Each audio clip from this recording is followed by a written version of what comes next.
Yes, for command for protection around my broadcast and around all the people coming in. Keep out all the trolls.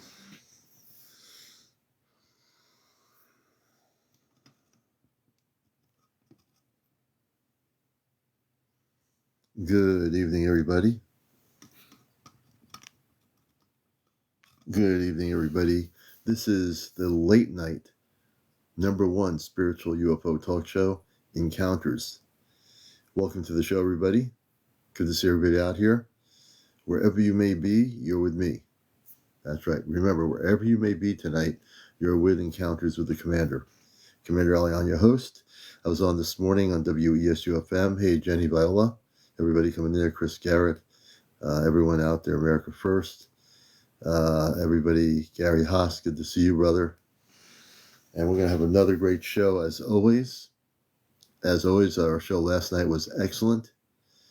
And we got our apple cider going with us here. And we'll be doing interviews. We'll get to that in just a little bit. So be patient. Take a deep breath. Good evening, John Tyler, Gabrielle P., Nardo, everybody coming in here wherever you are around the world. Matthew Robbins, Randy. This is CmdrAleon, the host of Encounters, the #1 spiritual UFO talk show on social media. And we're better than NBC, CBS, or ABC. Absolutely better. We're better than Good Morning America, by far. Good to everybody have you with us. Hey, Trey. Good to see you, brother. Definitely. Voice of One, welcome. Everybody coming in. Christina, Benjamin, Sun Ray. Good to see you, Sun Ray. Blessings. Blessings to everybody. Blessings to Angela, Angie. Thank you so much, Sonia and Kimmy, for the happy hearts there. Thank you, Kimmy. So we never know what's going to happen, but we know it's always going to be good, especially the interviews. I love the interviews. So tonight, hopefully, we're going to have some awesome guests on the show who I don't know who they are. That's the beauty of it. I have no idea who our guests will be tonight. So when things happen here, one of the beautiful parts about this show, which I love since I've been on TikTok with my guests on this talk show, is that so many people have so many incredible stories to share. It's amazing. I learn from everybody's stories. I think we all do. Hey, River Blues, good to see you. Diane, good evening. Deborah, good evening. Lori, good evening. La something, good evening. And we're going to, get, hey, Johnny, good to see you, brother. One of my moderators, Johnny, is here with us. Also one of our space brothers, Johnny. D, hello.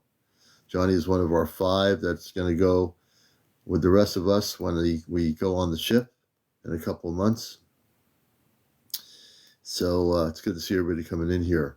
The way the show works is we do interviews with people. I have plenty of information to share when we don't have interviews to do, but we love just interviewing people. Jody, welcome to the show. Rita B. Dorita, thank you, Dorita, for the team bracelet and to cheer you up. I like that. Thank you so much for the gifts. We appreciate that. And we like to interview people live. Obviously live. If you have 200 followers, you can go on audio with us live. If you have over 800 followers, you can actually go on video, which is with your camera. Hey, for all our relatives, good to see you, brother. Jody K, you're welcome. Good to see you, Jody. Rita, hey, Rita, how are you? Users 374, welcome. Young Skywalker, good to see you, brother. Yeah, we do say hi. Hi, One Toyota. Don't say hi no more. We can say hello, hi, namaste. Little Davy, good to see you, Little Davy. We want to get Little Davy up here. Linda, good to see you. Little Davy has had encounters. He has 51 followers. I told him this morning to come on here. He's got a great story to tell. We need to get him up to about 150 more followers. So we need 150 people to follow this person here. I'm going to try to pin him so you know who he is. Can I pin him? Why can't I pin him? I should be able to pin him. It's not letting me do it. All right. That's weird with oh, here we go. So I just pinned the comment. Little Davy Mean Blues has had contact with the Ashtar Command. We want to get everybody to follow Little Davy. He's got a story to tell. And I want everyone to follow the pinned name here, Little Davy. Everybody follow that person. Because they were on this morning. They were telling me a little bit about themselves.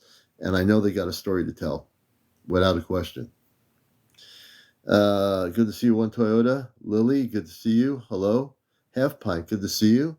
Love and light to you, Ray and Mary. And let's see here. D, I followed. Good, D. Everybody follow Little Davy. Can I get everybody needs to speak? Sarah Hills. I followed. Okay, let's see here. Hey, Scrubs USA, good to see you. Sherry, good to see you down there in Texas. Hello, Healing Energy Wellness. Keto Carlson, Ananakis. Hey, Trisha Northstar, good to see you. Hello. Good Half Pint. Hey there, Papa Smurf. Watkins, good to see you. I saw a spaceship.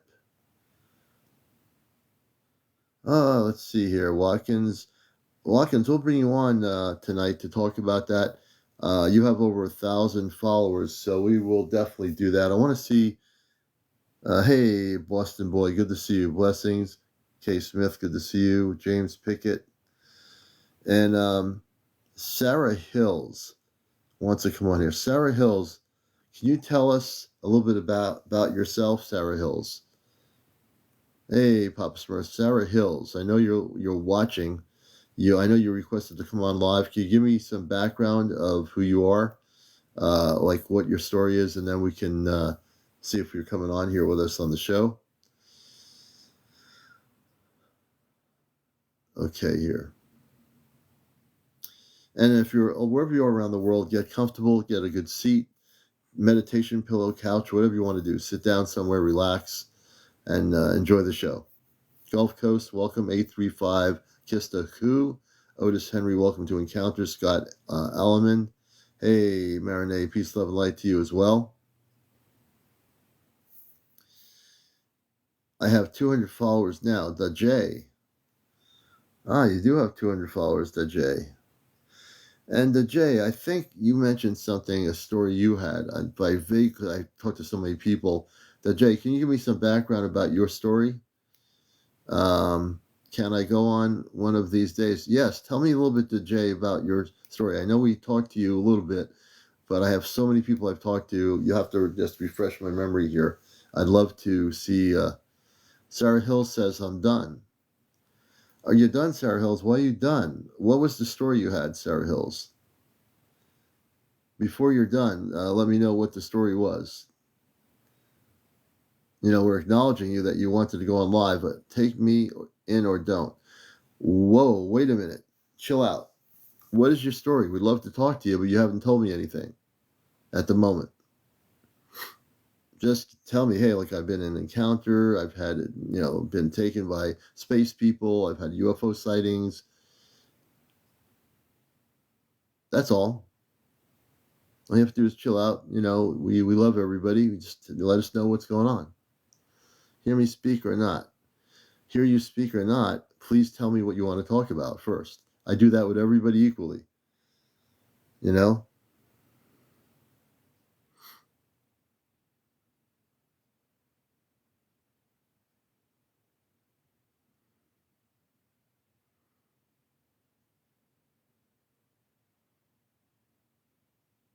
I had a sighting of a fleet of lights UFOs.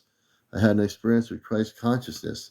Okay, that Jay, I'll bring him up. See, Sarah, if you would do what that Jay did, I would be able to know what your topic is of what you want to talk about. I'm willing to talk to you, but you're just, give me ultimatums. That doesn't work around here. We don't do that on this show. She left. Well, probably good she did. We're going to bring that Jay up here. That Jay, you're going to come up here as our first guest. The Jay had a sighting of a fleet of experience with Christ consciousness. Hey, Jay, welcome to the show. How are you? We're good. How are you? I'm doing good. Oh, Trying good. to get on here for a while now. And you made it. You finally did get up there. That's really great. Yeah, finally, And whereabouts finally, are you finally. again? What part of the planet are you at? USA or I'm in whatever? Guadalajara, Mexico. Oh, Mexico. But Oh, in Mexico. Okay.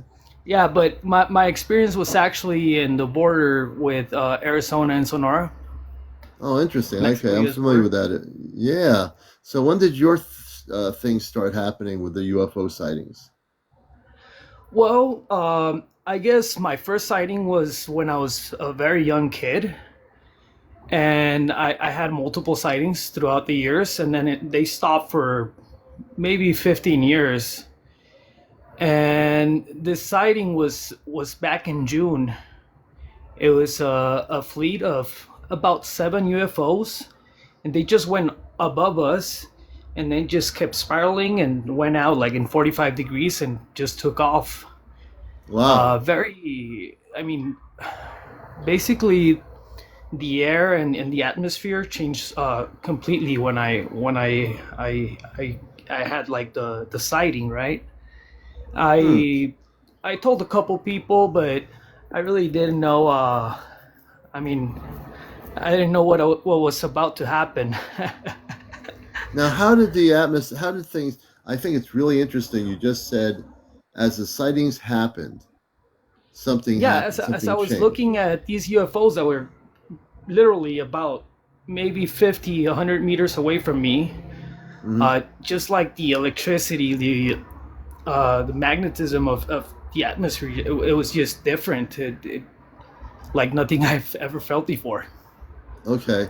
So when the UFOs appeared, the seven of them, or spaceships even, you felt a Yeah. different vibe happening when you were there, just standing there watching them. The whole and the energy shifted around you, correct? Correct. Yeah, yeah. I was completely in shock. I never seen him so close, Wow. and I did get to take some video actually.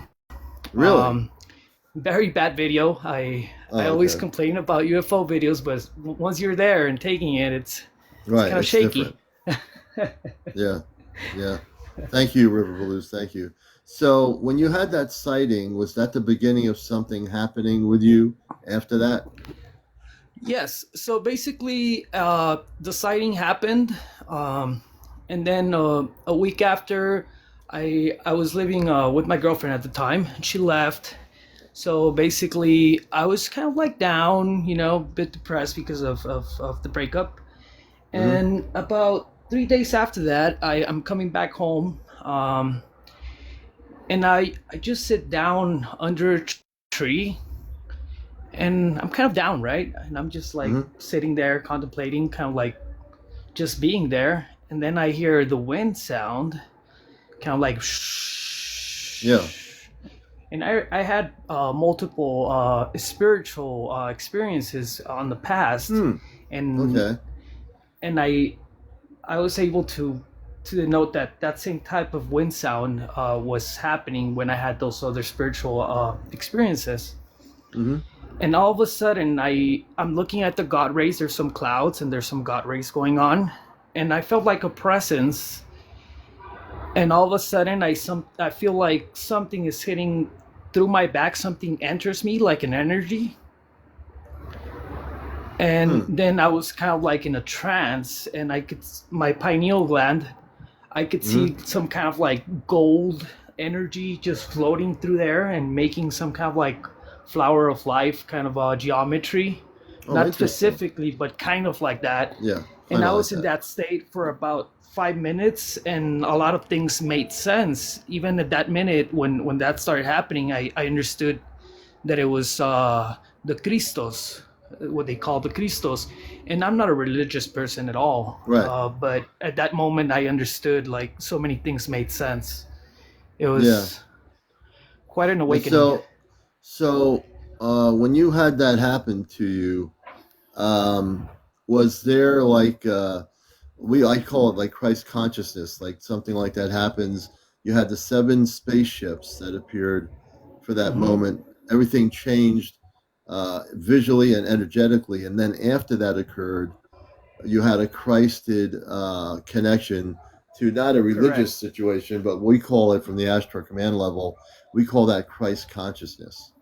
Yes, it was definitely Christ consciousness. So I'm just getting goosebumps just to remember all of that experience. Right. Right. Wow, amazing. It was Yeah. kind of like being in another state, in another dimension. It was kind of Hmm. like time stopped for a moment. It was quite beautiful. Yeah. I And I never had such a divine experience where. yeah, no, it is a divine experience that you had. So as I'm listening to you, when that experience happened and that connection happened, Mhm. um, what year was that specifically? This was 2023. 2023, that last year. Yeah, this past year. Wow. So, yeah, yeah. So Yeah. that experience happened. It was very powerful. It's very hard to put everything into words of what I Mhm. felt and what I was thinking and going through at that moment.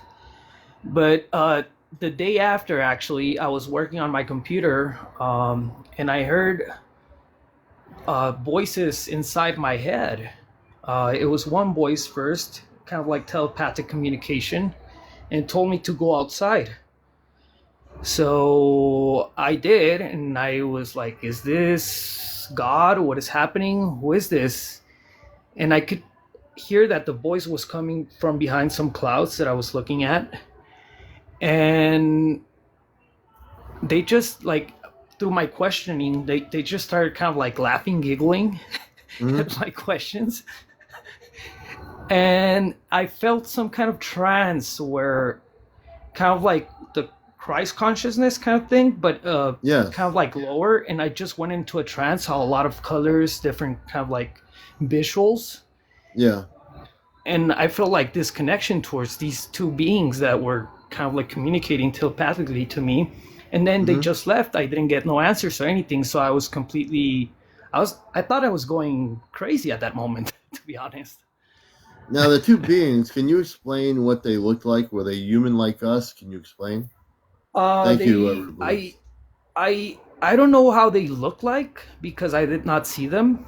Oh, you couldn't They see were them. just communicating through me Interesting. telepathically. I could hear their Ah, two okay. different voices inside my Yes. head, Okay.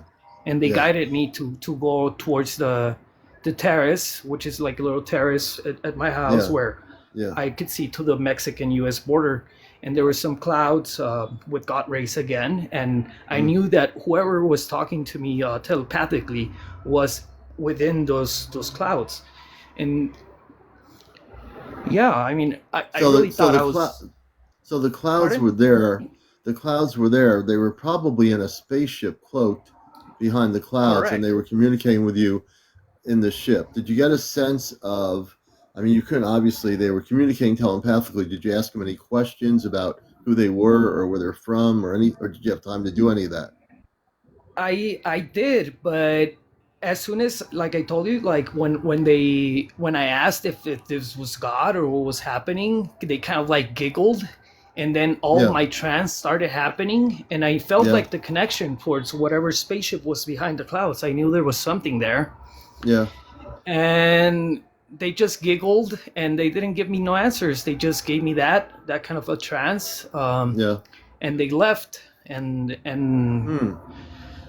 I didn't hear the voices again, but I did feel I did have more experiences with other UFOs through the upcoming months. And I did feel those kind of trances again. I even felt the telepathic communication through meditation. And Hmm. I mean, so many multiple things that happen. It's kind of hard to go through all of it. But yeah, I do have the other UFOs filmed on video Let me too, ask. actually. Well, let me ask you about the contact because that is the key thing. I'm going to Hmm. help you here. Do you want Yep. to make direct contact physically with the beings on the ship?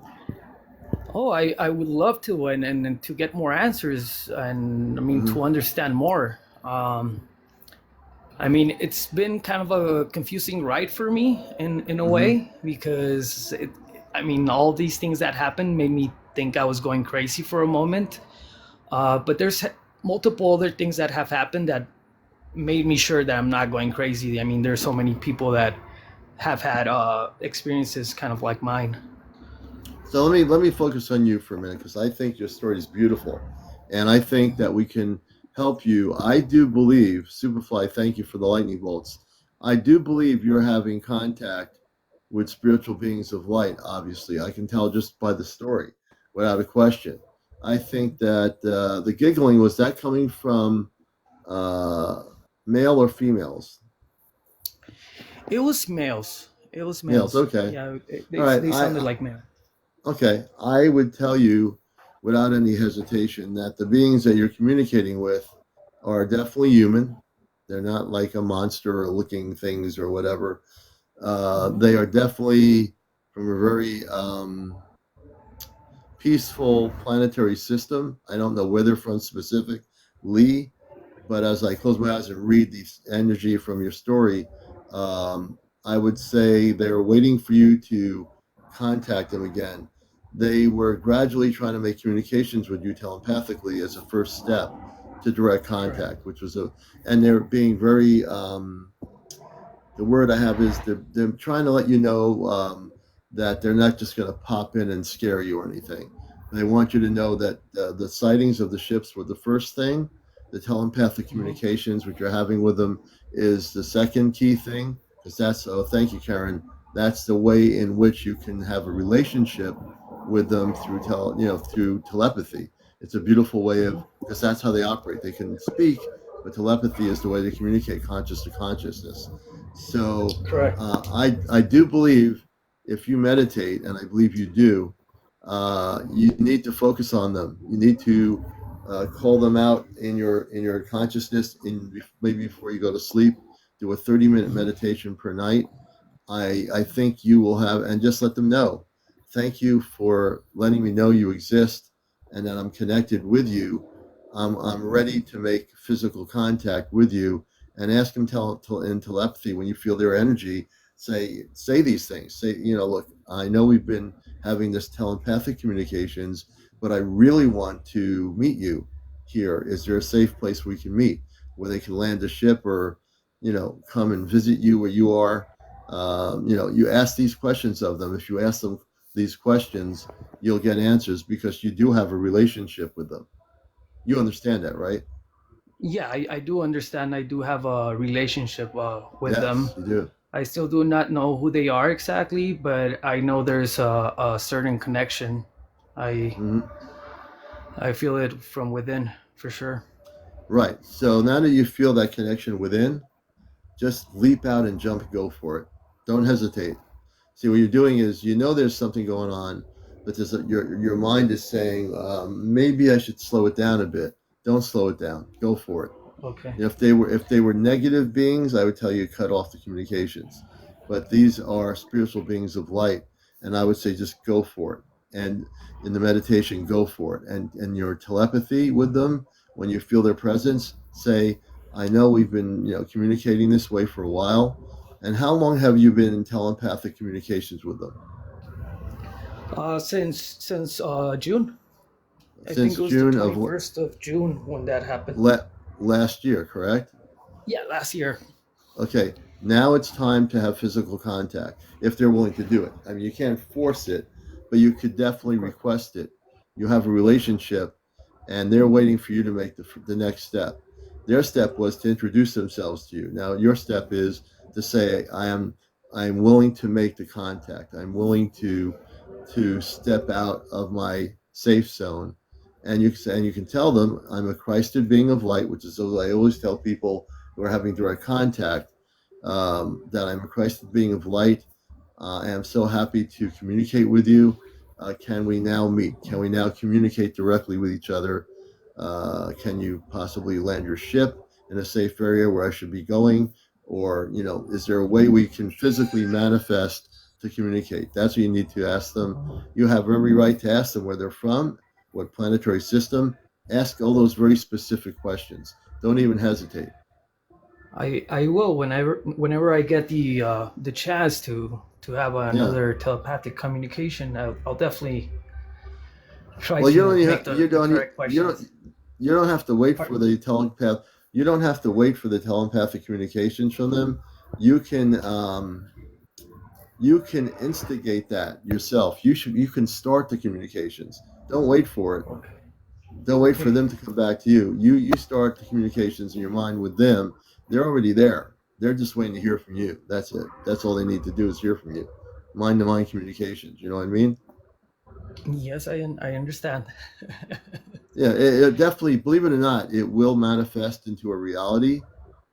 And I get the strongest feeling now, even though I'm not in communications with them, I know for a fact they're waiting for you to respond, to ask them those Okay, questions. I'm I getting will. really strong feelings about that. Yeah. And there was And also what? this very there was this very interesting thing that happened to me like months after that, about 3 months later, where I was just doing some kundalini breathings. Okay. And there's this particular exercise where you're supposed to take all of your breathing and all of your energy stuck up Hmm. your thorax, and then throw Okay. all the energy through your spine towards your pineal gland to release natural DMT from your pineal. Right. And I heard these instructions. I mean, I never thought they were real or whatever, but I did it with all the faith and in mind, thinking that I was gonna do it, and I did it. I did the breathings, and at the first try, when I tried this breathing exercise, I fell. I wake up and I'm looking the colors, fractals, and so on. So I have this spiritual friend from Seattle, and I spoke to him, telling him what I was experiencing at the moment, and he gave me some mantras um, to recitate while I was in that state. He told Mm. me he understood exactly what I was going through. So I started doing the mantras, and by inertia, I just started kind of like drawing a triangle with my hands in front of Yeah. me, and it's completely odd, and I still don't have many answers for this, but I opened kind of like a fractal portal, a triangle Hmm. portal, things that I never thought would be real. And I was in that state for about 15 minutes through this portal of triangle fractals, actually. Kind of Yeah. like a jade and indigo color. It was definitely something I never thought I would experience. Yeah. And you I don't and know you if you've actually. ever heard of any of that. Oh yes, there. I've heard of people opening galactic portals of certain things. Um, and when you do, if you do end up opening those kind of things, make sure you're well protected, and make sure what you're opening you close after you open it, and make sure what's Correct. that portal is a portal of the highest levels of light. You just don't want anything to open up. You always got to operate in that Christed frequency of light. That's really very important. You and like Flower Power says, you have to be careful with portals. You know, Oh, yeah. always. Well, I didn't know I was going to be opening a portal, but when I Oh, was in okay. that state and with the Yeah, mantras, I did, and yeah, I just went with it, and it felt good, and it felt yeah. transcendental for me. It was quite Yeah, an amazing so experience. it might have been something other than a portal. It might have been something of a elevated frequency of energy. Because if Mhm. you opened a portal is a place where things can come through it. You didn't have anything going through it, correct? No, no, the portal. It was basically with when I was marking or drawing the triangle with my hands. Mm-hmm. The portal opened, and it was coming at me as information. There were triangle fractals, and they were Fractals, coming at okay. me, kind of like a hologram. A not hologram. not So flat it or wasn't. anything. It was a hologram, and it was coming to me, towards me. I felt it go in my chest in a way. Yeah. All right. So you had fractals. So you weren't having like whole kinds of space people coming through and other things. It was different, right? Yeah, Yeah. yeah, definitely. And I mean, I could send you a message later, maybe with a, kind of like a drawing of what the portal looked Yeah, like. yeah. Send me a drawing. I'd like to It's see what that was from. I understand what portals are. There's different kinds of portals. Obviously, it looks like a kind of different situation. You know. Hmm. So I think you were being, I think you might have been assisted in some ways, half by saying they were helping him. It could be, Yeah. based on what you're expressing, is very different than what I hear stories about portals. Usually it's different than this story. So I think you were having a different experience. Yeah, it was. I don't know how different it is from other stories, but yeah, it was Yeah, definitely a spiritual experience. And yeah. I mean, I really don't have much explanation for it. No, I you don't haven't. have to. It sounds very different though to me. It's not your normal kind of portal like that one would understand to be. It's definitely different. Yeah, not like the So, ones they paint on movies or anything. It was very different. so, so I feel other things happened with this cosmic experiences. The beings that were giggling at with you who were on the spaceship. Have you? Mhm. You've been still having telepathic communications with them. So I would imagine that there was other things they said verbally to you in through telepathy. Can you share some of the things after all the giggling since June, when you've had Well, communications? What have they stated?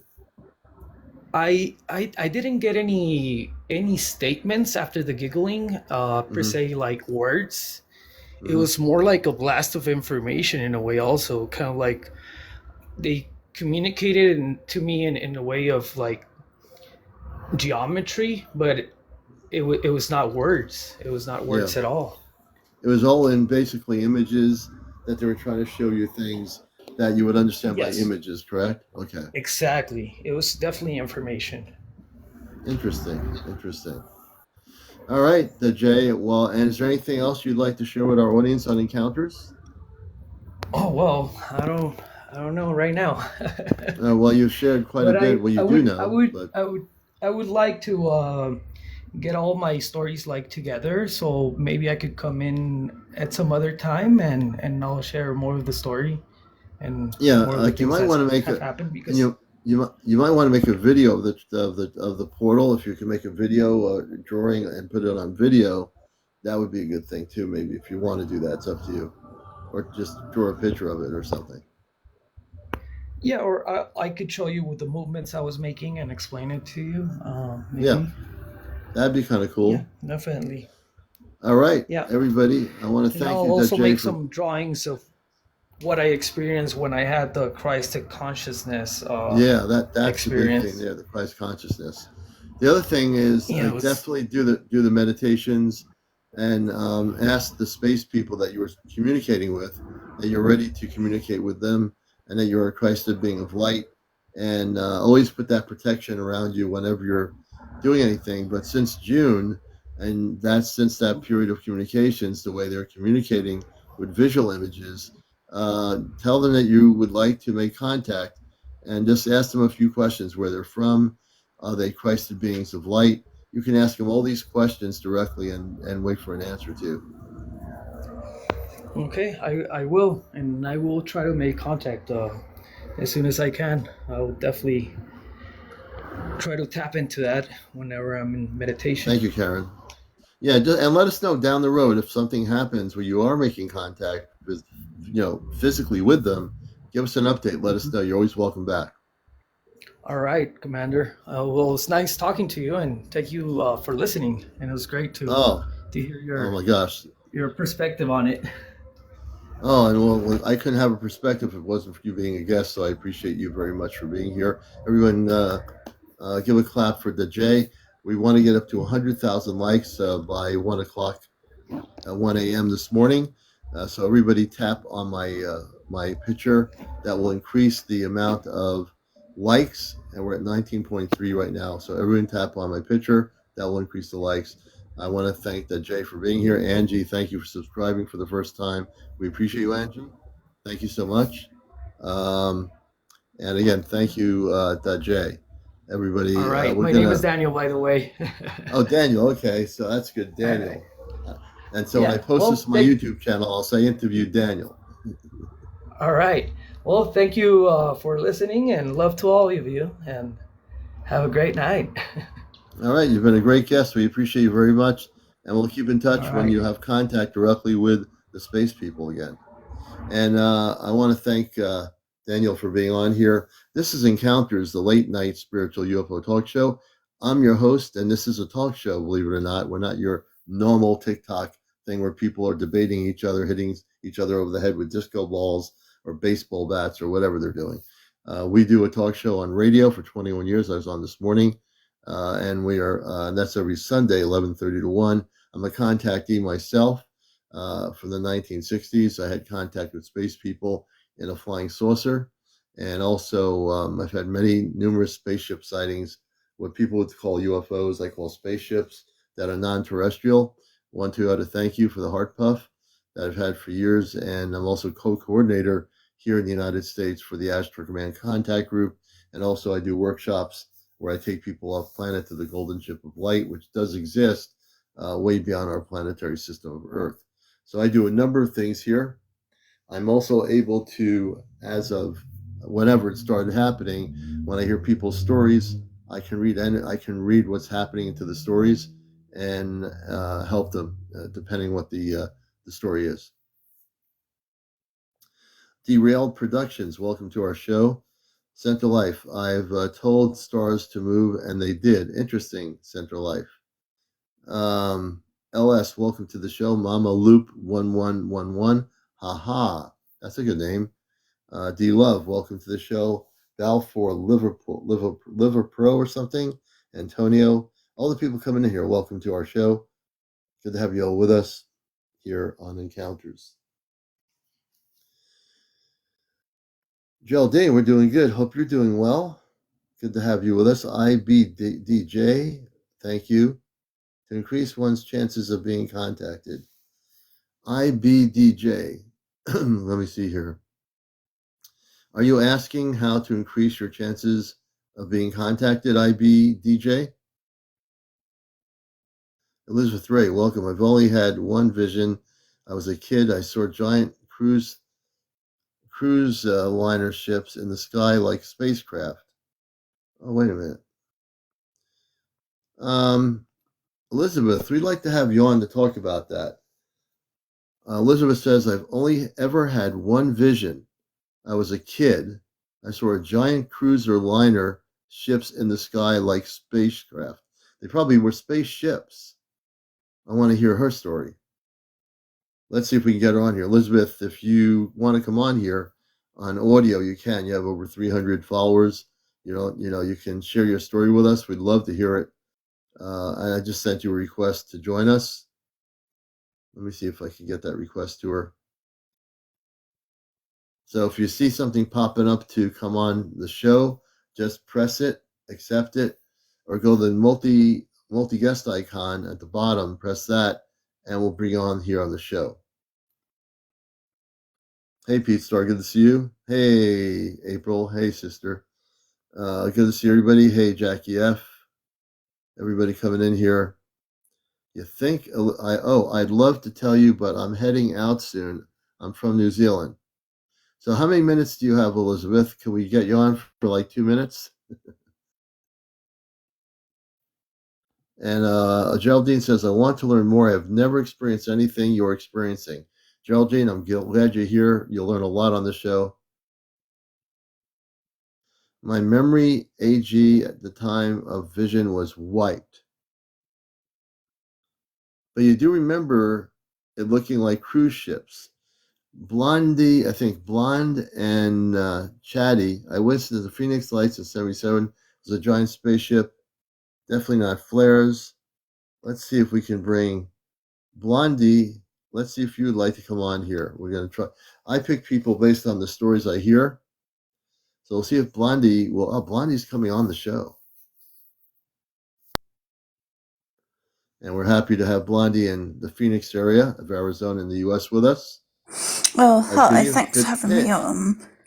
Yeah, good evening. Glad to have you on the number one UFO talk show in the United States, probably in the world. And hang on, I just need to turn my volume up. No problem. And we're going to talk about the Phoenix Lights. Yeah, because so you go ahead. And you saw the Phoenix Lights in 97? Yeah. 97. And I was a teenager at the time, and I'll never forget it. And no one will ever talk me out of what I saw. Mm-hmm. And it was breathtaking. You want to share what that looked like for our audience all over the world when you saw the Phoenix Well, Lights? basically, I was staying with my cousins in Arizona, and we were having a barbecue, and we were sat outside because it was a warm evening, and we were absolutely gobsmacked. Like, this big, massive craft just like floated over, completely silent, and it was like L-shaped, and it honestly, it blew my mind. And so when it went over you, it was like, would you say it was bigger than like if you had to take about 5 buses in a line? Was it bigger than that? Yeah, that's a really good point. I mean, obviously, it's like 30 years ago now, so it's difficult to remember, but Yeah. I do remember it being like really big. Like, it took, I would say, at least 7 minutes to actually pass over. It was that big. Wow. So was the spaceship, going very slow over where it was going when you saw it? Like it wasn't going like really fast, correct? I'm not sure. I don't know. Like, it was just like massive, and it was silent, and Mm-hmm. I know there was like a cover up afterwards because they released flares later on that evening to try and explain it away. But we knew what we saw, and there were literally like thousands of 911 calls. Mm-hmm. Everyone was like ringing emergency services because it was Oh, just like, so the Phoenix Police Department, I do remember the documentaries. They were getting tons of calls from people in the greater Phoenix area. They were all seeing this, hundreds of people. yeah, it's probably like the biggest mass UFO sighting in the USA history. Yeah, and maybe in the world, basically, too, the way it was, the way it approached. Now, and the Air Force was saying, or the government response was, that it was not anything other than possibly military operations near the military base outside of Phoenix. But people that saw it, like yourself, you saw this thing as one solid spaceship Yeah, going over. definitely. And was it going over your house, like in the sky, or how high up was it? It was quite low, actually, shockingly. Like, you could Mm-hmm. almost touch it. Wow. And it was like gunmetal black. I'll never forget it. And it was blocking out the stars. Hmm. And it was funny, actually, because I was at this barbecue and I didn't know all the people there. And it was almost like a little bit embarrassing. We were kind of like really confused at what we were seeing. And there was just this awkward silence that came over us. And even all the dogs went silent. And we're kind of like, what the fuck? Yeah. It was just Yeah, like, we have to be careful with the language only because it's TikTok oh, and yeah, we don't want to be. sorry. No problem. You didn't know, but go ahead. Yeah, it was just unexplainable. And also, it had lights at the bottom of it. And I know a lot of people have since argued against this and said, oh, how could it be from outer space if it had lights? Mm-hmm. Because I don't know why, but a lot of ufologists say that it wouldn't have lights if it's that advanced. But it was like almost like circles of lava underneath. Yeah. Well, you know what it is when people who are saying they're ufologists, they're not really ufologists if they don't understand the fact that there are spaceships that do have lights. They vibrate an energy. Some spaceships have a radiant light all over them. Some are purple, some are blue. So it's really kind of weird, when I meet people that talk about this that think they're into UFOs or whatever. Yeah, They don't understand that spaceships from other planetary systems can send a vibrational energy that will light up in a different color, and they do have lights. Yeah, they do. Yeah, and also the other thing that struck me was that it wasn't just like smooth, like underneath it had a lot of like apparatus. Like it Can sort of you had tubular things underneath like a it. tubular tube? The ship had tubular bottoms underneath it, correct? Yeah, Interesting, you say that, and the reason why I'm saying that because in the 1980s, your host here was in Naugatuck, Connecticut, in the Naugatuck River Valley on the East Coast here, where I live in Connecticut. And I was in a oh, parking lot coming out of a club, a blues club. I was a reggae DJ, I played albums, and it was an off night. I was setting up everything for the weekend. I hear a voice telling me to look up in English. I get outside, I see a spaceship with tubular bottoms. There was four bottoms that were tubular connecting to a center, and it had all kinds of lights on it. So when you said tubular bottoms on the Phoenix lights, you yeah, just reminded me that there were tubular bottoms connecting on this spaceship I was seeing back in the mid 80s. yeah. Interesting. That I believe you. That's definitely I what believe I you too. saw as well. Yeah. But I think your ship might have been, well, the ship I looked at was about 2 football fields in length. If you were looking at that ship tonight, how big would you say it was? Like a football field, Um, 2 football fields, or any kind of indication? it's difficult to say because obviously this is a long time ago now, but Yeah, I I do understand. remember it being massive. Like it filled all of my vision for at least 7 minutes. 7 minutes. Interesting. And Interesting. it was actually quite shocking. Like we were Mhm. looking up and it was almost like embarrassing, if that makes sense. Like we just couldn't believe what we were seeing, and it was almost a little Mhm. bit embarrassing because there were guests at this barbecue that I didn't even know, and we're like, Right. oh my god, and it's kind of like, what are we seeing? So everybody at the barbecue was able to see this too, correct? Yeah, Okay. and then And what? later on that night, I remember it was Mhm. on CNN, but it was kind of like they showed that. Do you remember the sort of light switching on? And that's Hmm. definitely not what I saw.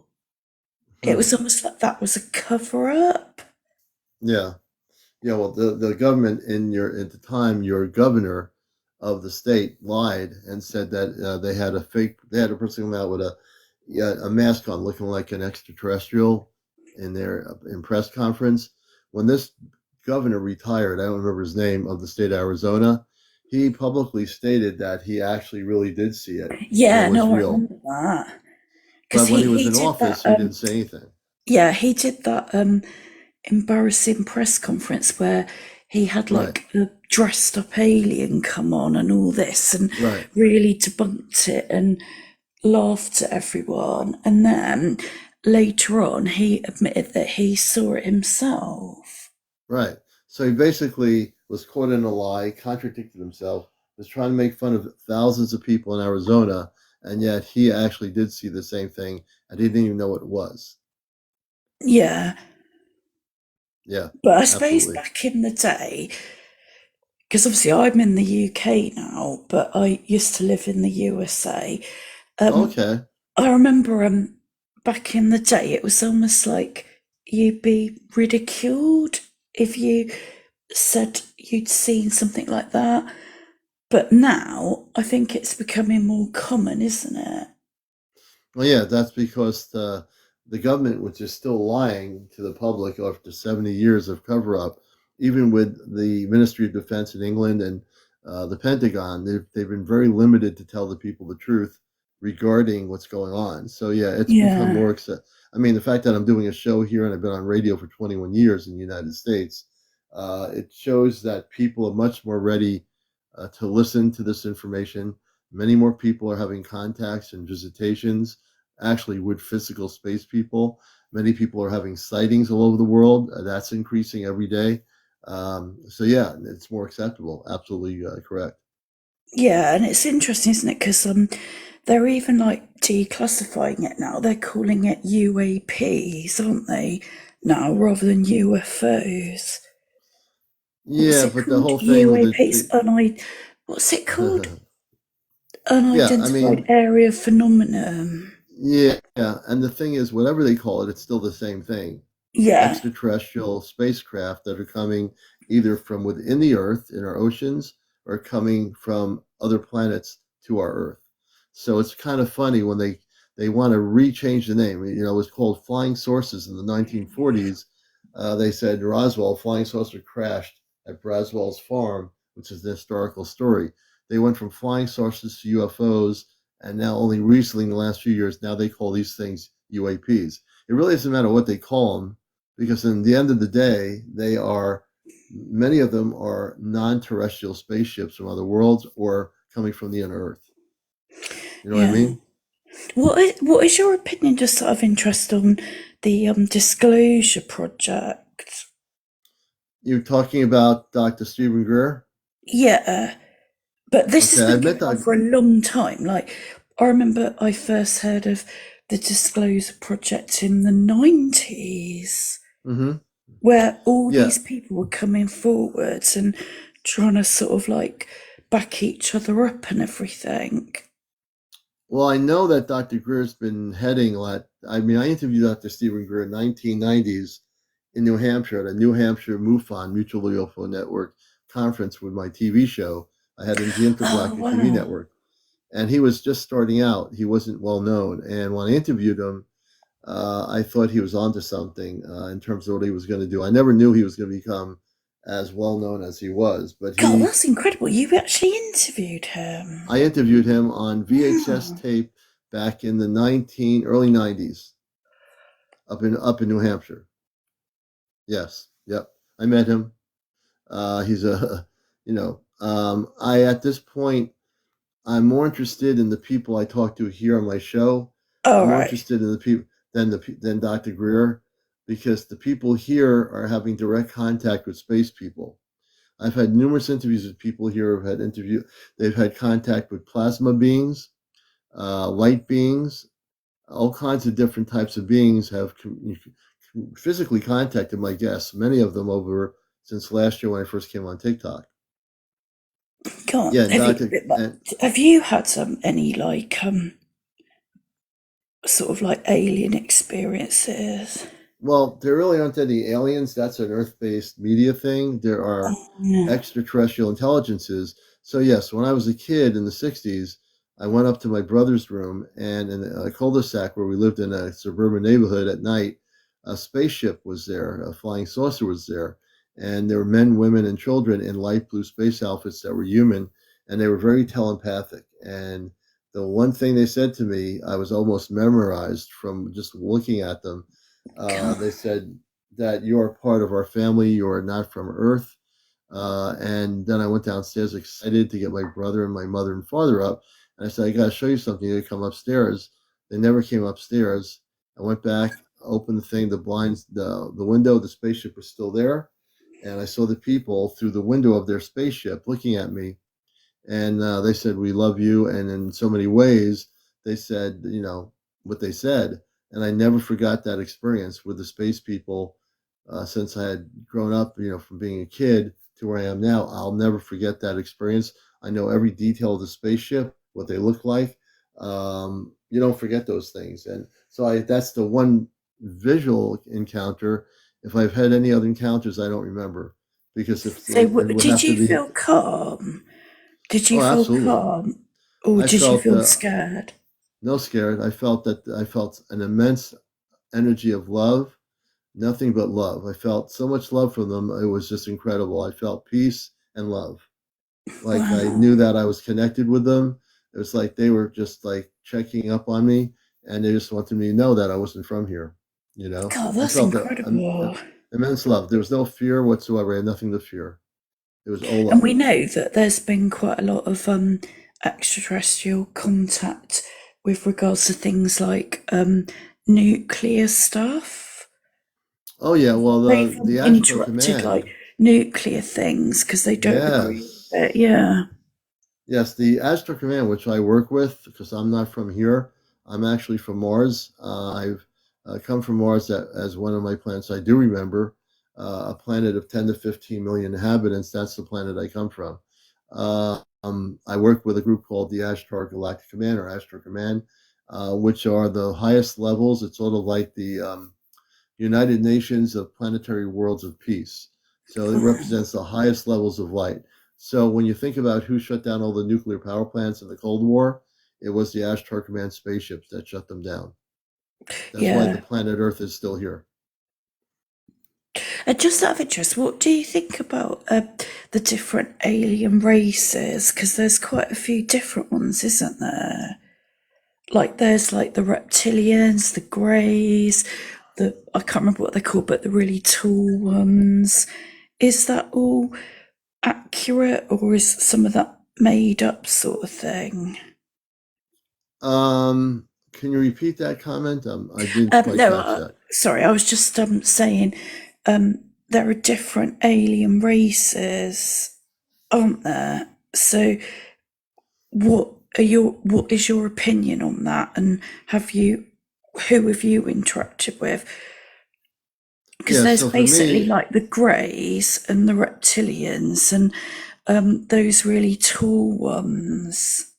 Yes, I can answer the your question. Aryans, I think they're called. Right. So I don't interact with any of the lower vibrational beings. So the reptilians are being rounded up and taken off planet. The Zeta, which people call greys, are really Zeta. Many of the Zeta, the reptilians, are all being rounded up and taken off planet by the Astro Command for acts against. Why? I'll tell you why. I'm going to tell you why. You wouldn't know this, but I'll tell you why. Because they've actually been involved in negative activity with human beings on the planet and other things that are nefarious, that are not good. And I can tell you this because I come and I have direct communications in the Ashtar Command itself. I come from the Ashtar Command before there was internet or websites or anything. So I'm giving you direct information. They are being rounded up because they've been on here causing havoc for many, many years, too many years, against, they don't want this planet to be going into a state of peace or consciousness where people are living in harmony and advancing. And their whole goal has been to confuse people. My goal has been, and it's a great question, I'm glad you asked it, they weren't here for the right purposes. Their purpose here was to confuse people, and the reptilians and many of the Zeta were no good. Basically, no good. Negative. Not positive. The Ashtar Command people, the ones that are the human type beings, they are those are the people you want to communicate with, not the Zeta and not the reptilians. Yeah, because isn't there like an alien race that comes from the Pleiades star system? Oh, the Pleiadians? Yeah. The Pleiadians what are they like then? Have you met them? I've not met them, and maybe I have, and I don't realize it. I've only met the ones I mentioned in the 60s. Yeah. The Pleiadians I do know of, that I have a knowledge of, the ones that I know of, are here for the benefit of the planet. Yeah, here for the benefit of humankind and life. Yeah. The Pleiadians are good. Reptilians, Zeta, no way. They're going to be taken off the planet. What is Zeta? I'm not familiar with that. Well, there's no such thing as grays. You use the word gray. So I see. So take the word gray out and just say Zeta. The Zeta Reticuli system is where they came from. They basically lost their human nature. They actually did away with their human nature because they ended up messing up their planets with nuclear radiation and they had to go underground. And when they came back out, they transformed their body to where they didn't have that human form that we have as human beings. They devoided themselves of those emotions and feelings. So that's what happened with the Zeta, from the Zeta Reticuli system. And also, I remember in the 90s, but this might have been debunked now, I remember that the greys had like 3 different species, and they even called them the greys 1, 2, and 3. And some were... Yeah, do you remember that? Some of them were nice, and some of them were quite scary. Yeah, well, there aren't any grays. That's the thing. That's not what they are. They're zeta. So if you can use the word zeta, that's what you call them. They're not grays. There's no such thing as grays, but their zeta is be the actual terminology of who they are. But are they all benevolent or are they all kind, sort of thing? There might be a Yeah. small, minute portion that might be somewhat emotional and kind, but the experience is that the Zeta worked with our government, and our Zeta gave our government technology to create reverse engineered spaceships that are very limited Oh, as to where they can yeah. travel. And that was done in acceptance during Eisenhower's time, where they could actually abduct people and do experiments, which they did on humans for many decades. That in Yeah, I'm itself has very stopped. interested by this because I've Yeah, heard this. I've read quite a lot of stuff on it after my sighting, and yeah, you're absolutely right that they actually exchanged humans to go and be experimented on, didn't they? yeah, they did that, and that was against universal law, but they did it anyway. They did it during the time I was a kid growing up in the '60s. But like I said, my contacts has always been with only Christed positive beings. I don't have any connection with lower vibrational beings whatsoever. I never will. I never want to. If anything, I'm here to teach people to get in touch with the cosmic Christ of consciousness. Don't get too excited about zetas or reptilians. They are mostly the negative ones, and there might be Yeah, one other group, and they're being taken off. So when you meditate or anything, focus on Christ consciousness, focus on the Ashtar command, focus on positive beings of light. That's all you need to do. And if you do that, don't even think about the other stuff anymore. It's just a diversion. The reptilians, the Zeta. Think of the Christed beings of light, and that's really where the focus should be. yeah, no, thanks. That's really useful. Thank you. Oh yeah, absolutely. You know, stay away from all that other stuff. You don't need to get excited about it or interested in it. It's just anything about those beings and what they've done to the humans on our planet for many decades is basically before this current human lifetime. The reptilians have been here for a long time, causing havoc, and now they're being taken Yeah, off the because planet. I've heard that there's like underground bases of the reptilians in the UK. And if they do exist, I will tell you right now, the Ashtar Command will go out there and clean house and send them off planet on a one-way Uh, ticket out. They will be sent off planet. If there's any reptilians in the United Kingdom, and they will be found and taken off planet. yeah, because I remember in I think it was the 2000s, it came out in the UK that there was a reptilian underground base in Berkshire in the UK, and um, Thank you, Pete it Star. was like really scary. Like Mm. it had like different like hieroglyphics Mm-hmm. on the different levels and everything. You know what? And what I would do if there's if that base is there, and I don't know if it's there, I'm not really familiar with that area of I the don't know UK. whether it's there now, but it Yeah, it was definitely, probably there. yeah, it was there at one point. Yeah. So here's what I want you to do. As exciting as those types of ETs are to look at, um, kind of try to throw that out the window, Yeah, and I want to throw you into a whole different realm. So I'm going to move you away from the reptilians and the Zeta. I want you to think about Christed beings of light from other planets. And as you think about Christed beings of light from other planets, if you close your eyes for a minute, I want to do something. If you let me do it, you yeah, go ready? on. Okay. So close your eyes, take a deep breath, take 3 deep breaths in, and release through your nostrils 3 times or 4 times until you're relaxed. I want to do something here. And tell me when you're relaxed, and I'll proceed. Yeah, I'm pretty relaxed. Okay. So I want you to say these things. And as you say it, I want you to envision this yourself. I want you to envision a whole different aspect of light. Say to yourself, I am a Christed being of light.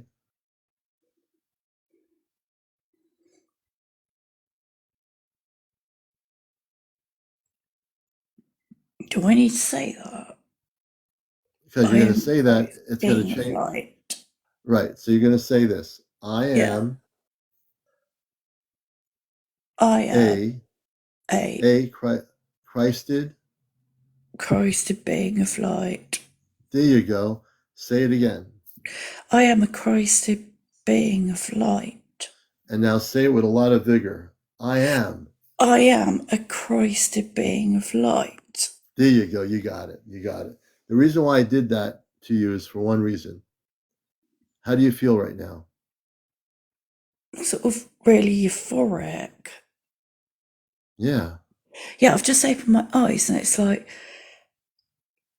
a big light's been switched on. Yes.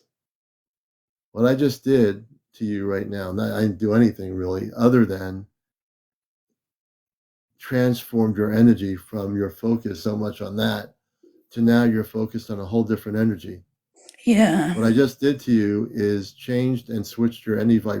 I switched your vibrational patterns 10 times higher than it was before. Yeah, definitely. You feel that, correct? And also, I've had experiences with orbs for quite a long time. Really? You've had experiences with orbs? Sort of like orange, big round orbs. I've seen them a lot. Are you still seeing these orbs? These big round orbs? I saw the last one a couple of nights ago, but Really? I don't know what they are. But that could be UFOs, couldn't it? It could be. When you saw these big round orbs, were they in the sky? I mean, how high up were they? Oh, really high up. Not like, they don't look like spaceships, but they are like round and orange, and you can't miss them. Yes.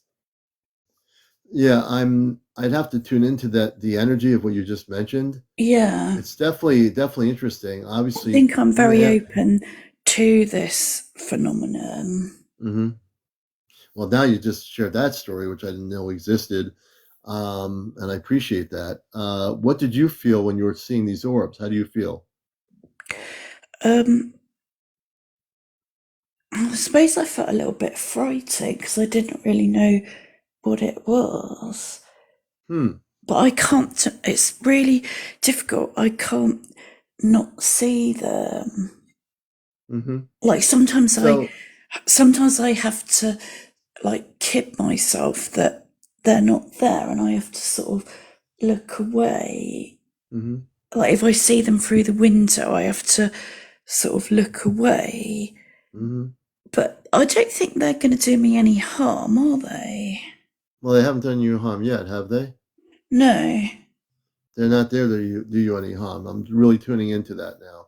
So, with those orbs, Oh, someone said in the feed, the Palladians travel in orbs of light.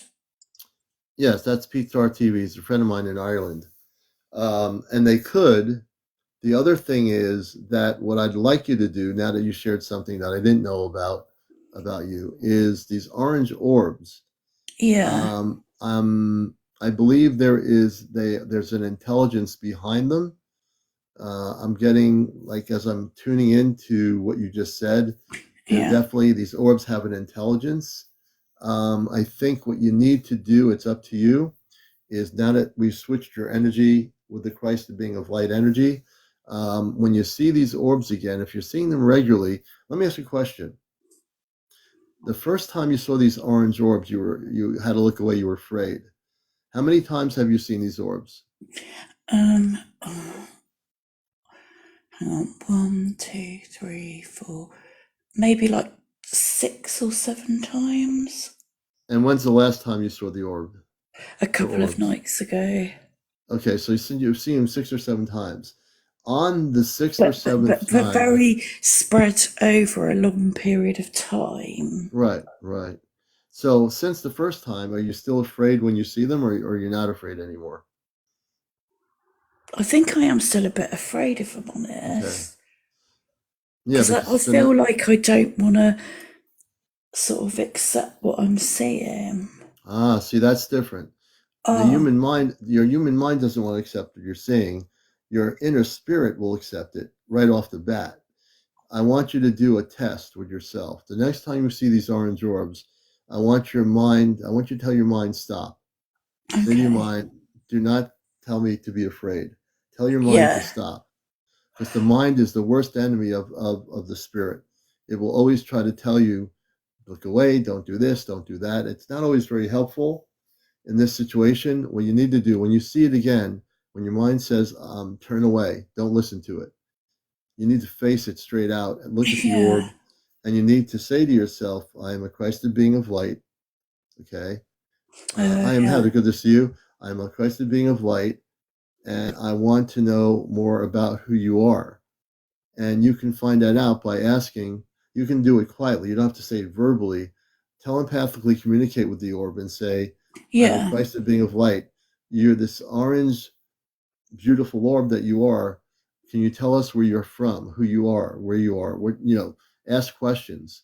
When you have those encounters, that orb is definitely not a terrestrial thing. I'm getting that orb is definitely a non-terrestrial Yeah. situation. Definitely not. And they're not there to hurt you or anything, because if they were, They'd have you would have hurt me already by been now. Yeah. right. That's right. That's correct. So I think there's something with the orbs, um, that they're trying to communicate with you, some sort of intelligence. And I think I'd like you to do that as part of your homework, to do that. So the next time that happens, I really want to know, because I care about every guest I have here. I Yeah. want to know, I really would like to know what your experience is the next time you have Yeah. contact. Thank you. I'll Yeah, keep in touch and I'll follow you and keep in I'll let you touch. know. And definitely do meditations. That thank you, that I am a Christed being of light. And when you are going to communicate with these orbs or have anything to deal with, now that you know that your energy has shifted, when I did this thing with you just a few minutes ago, Yeah. No, that's um, really good. Thank you you. know, focus on the beings of light. Always focus on the Ashtar beings, the Ashtar command beings. They are the people you want to communicate with and learn to have a connection with, because that's our space brothers and sisters. Yeah. They'll give you, if you do eventually have communication with our Ashtar command, you'll learn many things and you'll feel a sense of peace, which now I know you feel. Your energy feels different now that I did this, and I think you Yeah. feel a lot more peaceful than you were before, correct? Yeah. Because I felt actually a bit scared before. Yeah, now you're not I scared don't anymore, feel as right? scared now. No, you don't have to be, you know? See, that's part of what I do on this show. That's why I came to Earth. I came to help people. And so I want to make sure that I'm able to help you too. So, is it all right to ask you a little bit about your experience? Yes, of course it is. So, Yes, you can. what is your experience other than obviously when you were a child and you had contact? Have you had any Uh, more? I don't recall any, visual contact with the space people. I'm sure I've gone out of body and had experiences that I don't remember.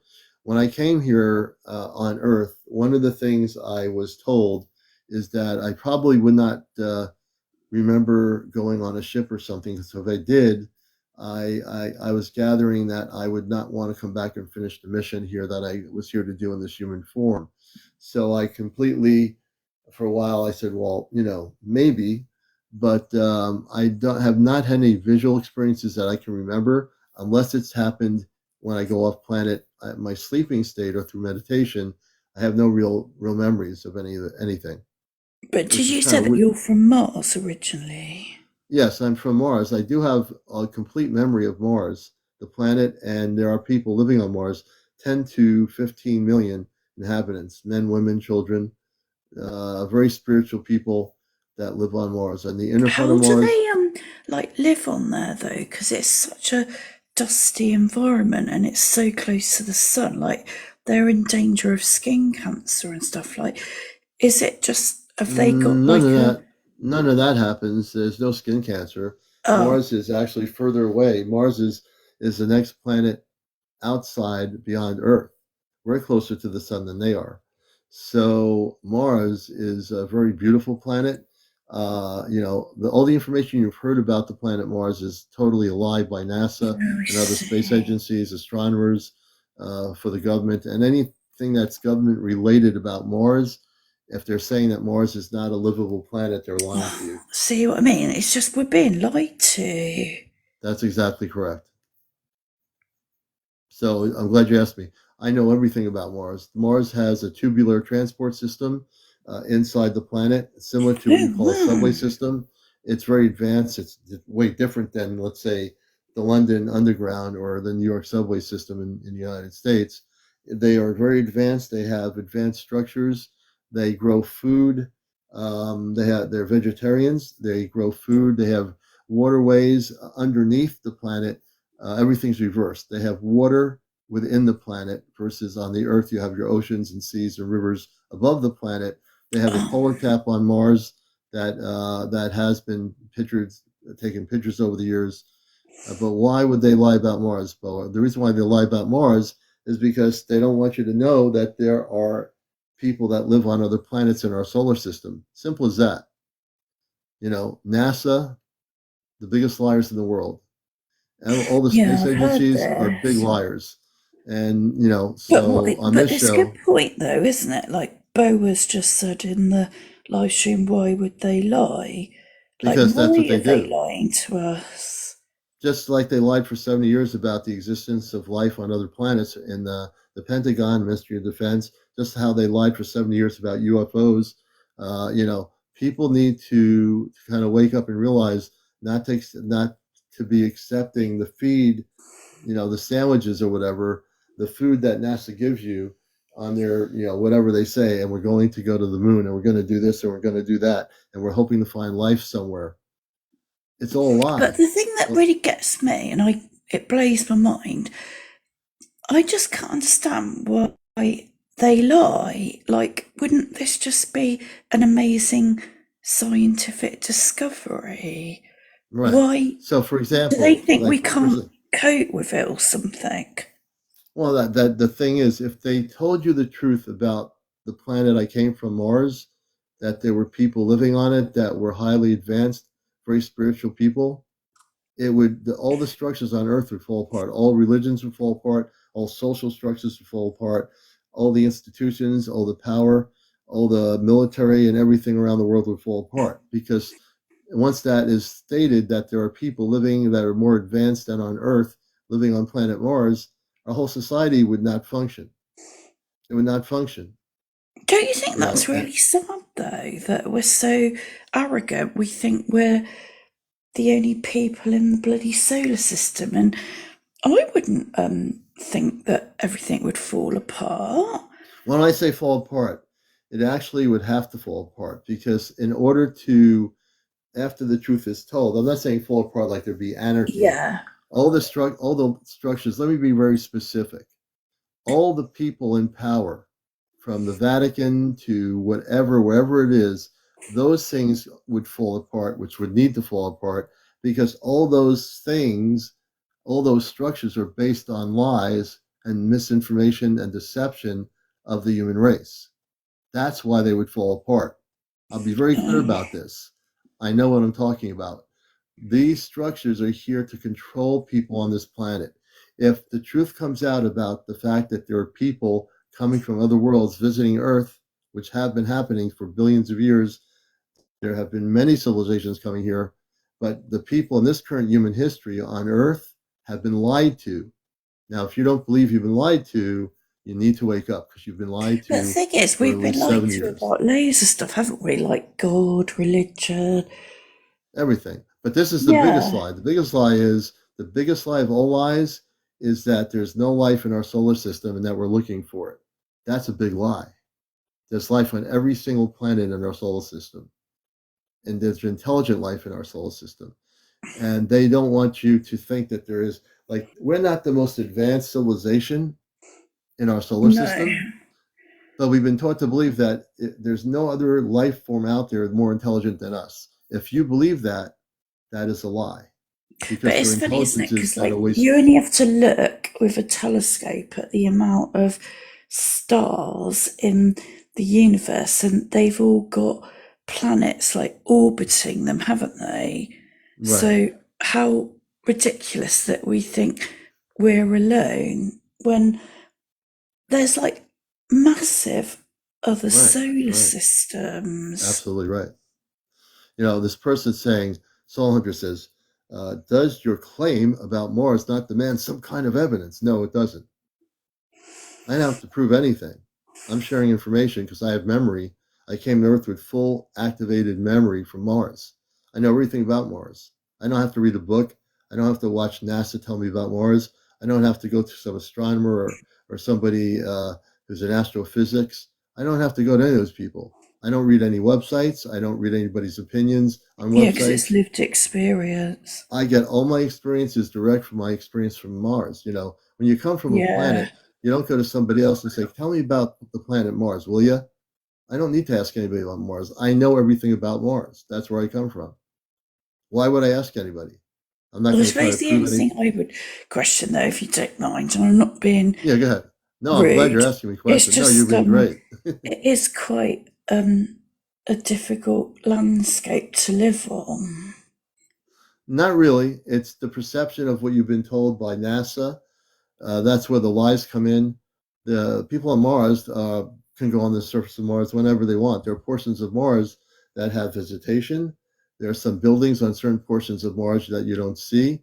Mars, at one point, had problems with some advanced technical knowledge. That was like millions of years ago. But Mars, if you look at the atmosphere, if the land rover shows you the sky on Mars, it has a blue sky like Earth. All right, Uh, it has oxygen like Earth. People can actually physically walk on the surface of Mars. They can. Whether one wants to believe it or not doesn't matter to me. Whether people believe it, I've always said one thing: whatever information I share, whether people believe it or not, I don't care. I'll still share it. If but you want to believe what, why if do you people, think we're making such a big deal then of going on the Mars mission? that was rude. Um, I think they're making a big deal of it because they think they're going to go there and be able to land on Mars with some astronauts, when in fact they will not be allowed to do that. Mars is a sovereign planet. Mars, like I said, is 10 to 15 million people living on it.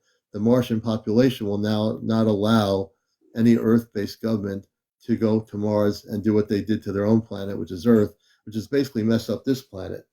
So they know what people have done Uh, to this planet, not people, but the people in power have done to Earth. And you know, and I know, and everybody else here knows what we've done to our planet. We've polluted the waters. yeah, We've basically messed up everything. We've tested nuclear bombs, which we should have never developed, Hiroshima and Nagasaki on Earth. And we've done things that are not positive. We've created wars on this planet for decades, yeah, eons exactly. of times. So there's no way they're going to be allowed to land on Mars. If they ever do get a space mission going, they will be forced to turn back. They're not going to be Do allowed you to reckon? land Oh, on that'd Mars. be really interesting to see if that happens. And of course, so we're going to do this here for somebody that needs to be kind of taken out here. And And also, can I ask you something else? Because yeah, you're go so ahead. knowledgeable. What do you think about the theory of um, the dark side of the moon, and that there's actually alien bases on the moon, and even Apollo 12 saw this, and they said, didn't they, that they saw aliens and massive spaceships like lined up, and they had to sort of hush it up and everything. Yeah, I'll just say, I just for my viewers, I took out two people on my show here, and So just so you know, I'm very aware of the comments. So there you go. But in terms of, can you repeat your question one more time? Oh, sorry. No, it was just I'm very interested in this theory that there's an alien base on the back of the moon, the bit that we never see, and even some of the Apollo astronauts reported seeing massive spacecraft lined up, and they said, God, it's like far more advanced than us, and it was all hushed up. Yeah, I mean, they're definitely let me talk about the moon for a minute. You're asking some great questions. Thank you. The moon itself is a galactic base. Whether people believe it or not, the things you've been told by NASA and other space agencies about the moon, it's not a natural object. The moon is actually an intergalactic base station that was put in its place millions and millions of years ago. So the moon, if you watch some of the astronomer videos of amateur astronomers who've caught actual spaceships coming out of the moon. Why are they coming out of the moon? Because they come from inside the moon, and the moon itself is not a natural structure. It's an intergalactic base of some sort that was placed there millions and millions of years ago. It does, the way the moon, this artificial moon works, it does create a gravitational pull to make it look natural. So it does all the things a real moon would do, but it's not a real moon. It's actually an artificial structure.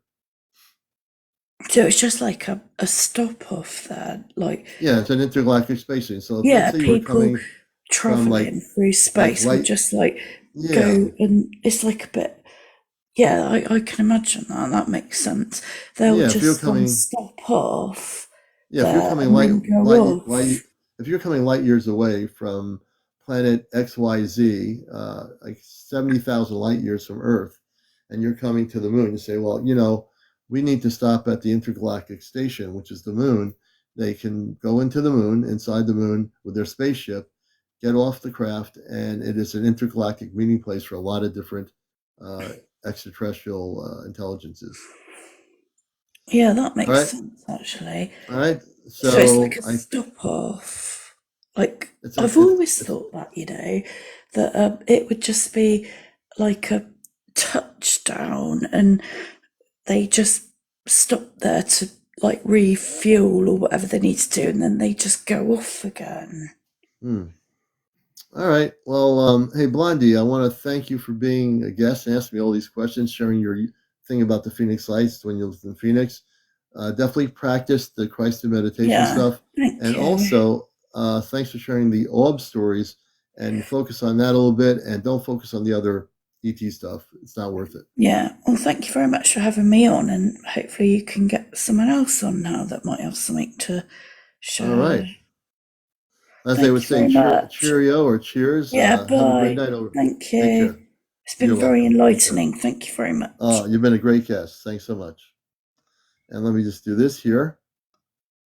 And I want to thank Blondie over in England. Welcome everybody to the show. This is Encounters. We're on usually most nights. Once in a while, I take a night off. But where this is Encounters, and we appreciate everybody coming in here. Kyle Thompson, 57. I study UFOs and Bigfoot. You study UFOs and Bigfoot. Excellent.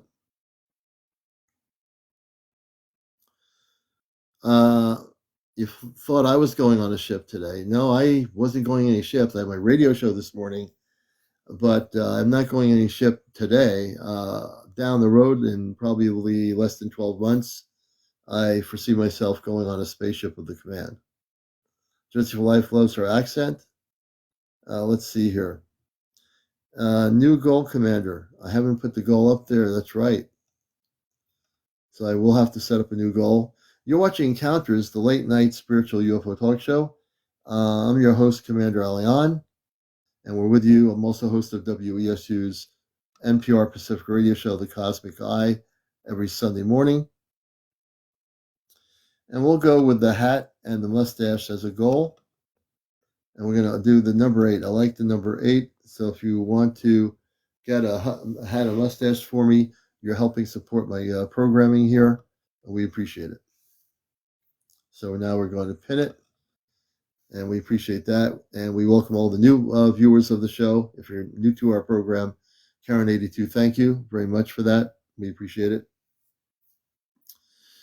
And this is what we do. We interview people. I share stories. Again, for people that don't know me, I am from Mars originally, and I am here in human form. I'm fully conscious, fully awakened, and I have a lot of knowledge on a lot of things on a galactic level.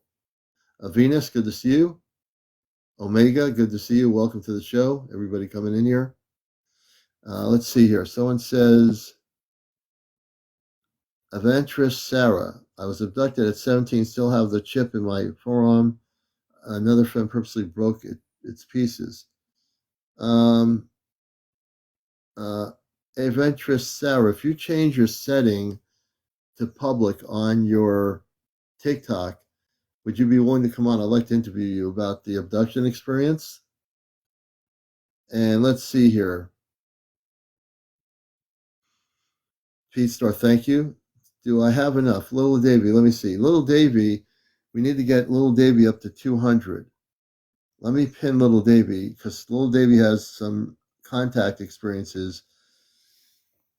And Little Davy, everybody follow Little Davy with the blue background with the letter D. Little Davy, he has almost 80 followers. He needs to have 200. You know, he has almost 100. So we need to get him up to 200. So I need everybody out there just to press his profile and follow him. I want to get him on here to be a guest on audio on the show. And as we're doing that, could you scroll back and check my question if you don't mind? Judy, I can go backwards. Let's see. I will try to find your question. Hopefully. Let's see. Where's Judy's question? Is it there somewhere?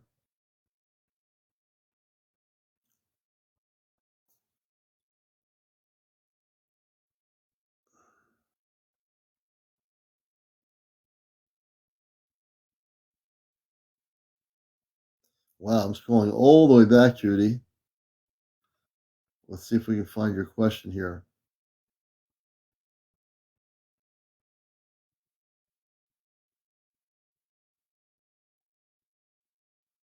I don't know why I'm not seeing it, Judy, but I think, well, no, that's not it.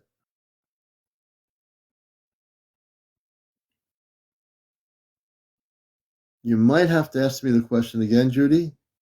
I think you're going to have to ask me the question again. Yeah, Judy, ask me the question again, and I couldn't find it. And you're watching Encounters, the late night spiritual UFO talk show. We'll be on here till 1 a.m. So we still have time to do interviews on the show here. So we appreciate everybody.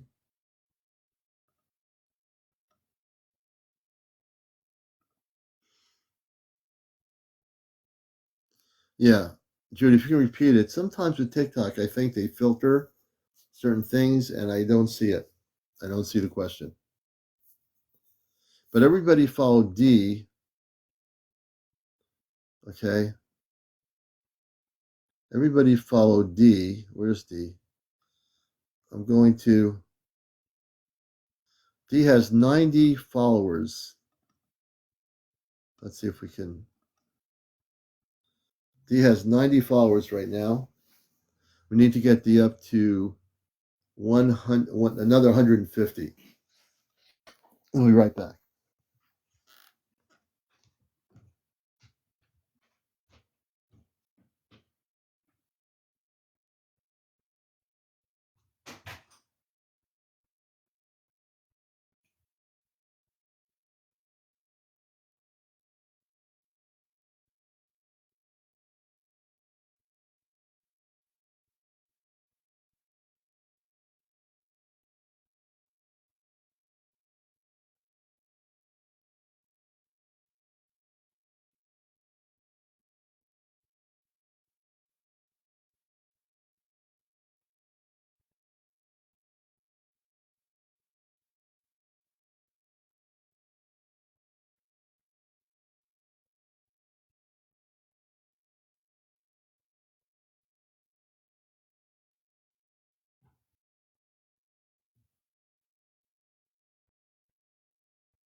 And welcome to Encounters if you're just tuning in.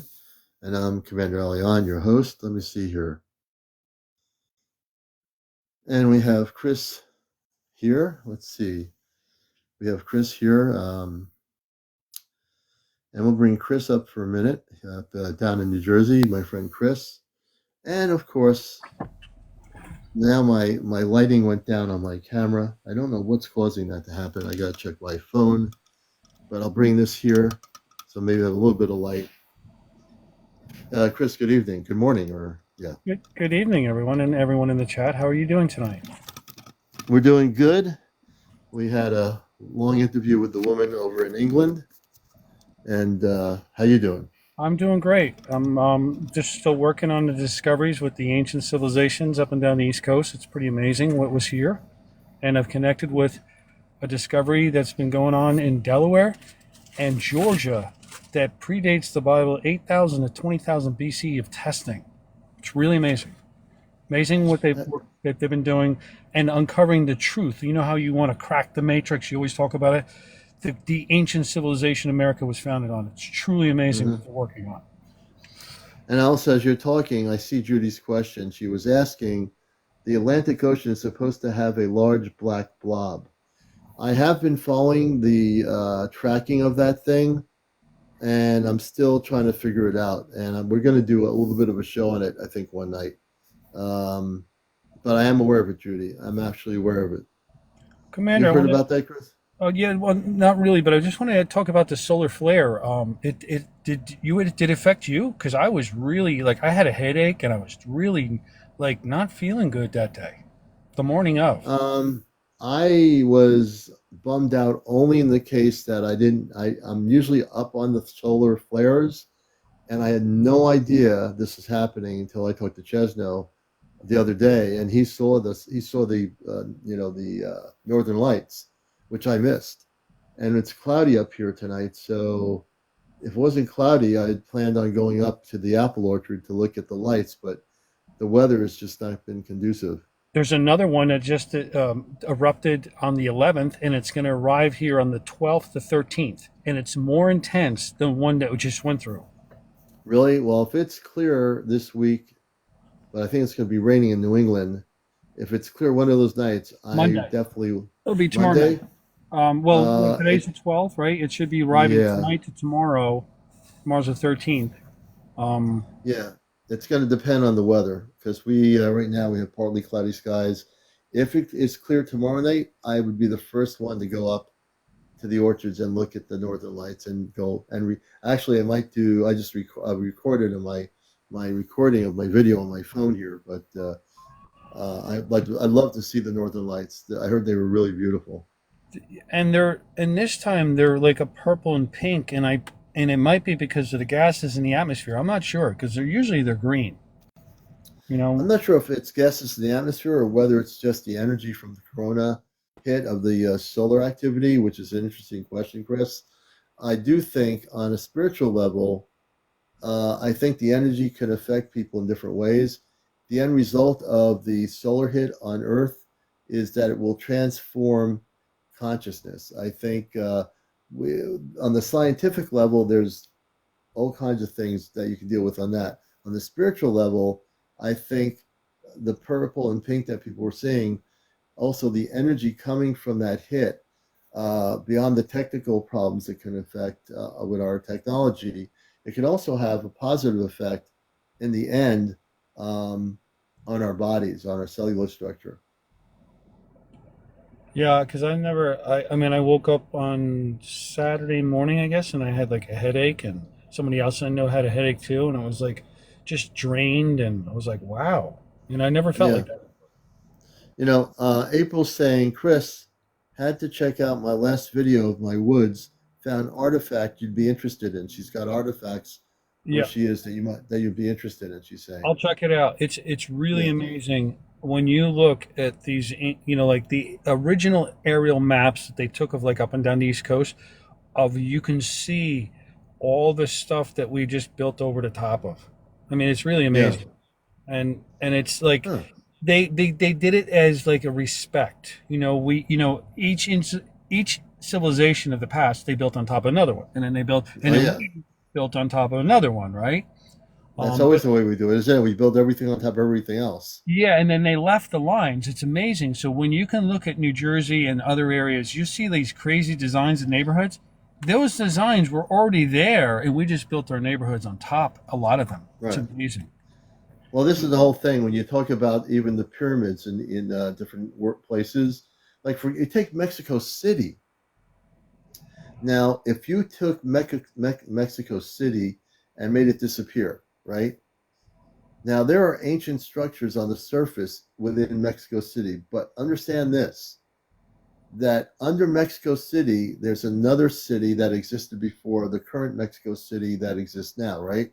So when we're talking about these ancient things, structures that you've been very focused on, locally and around the world, because I think you have an international interest in all of this.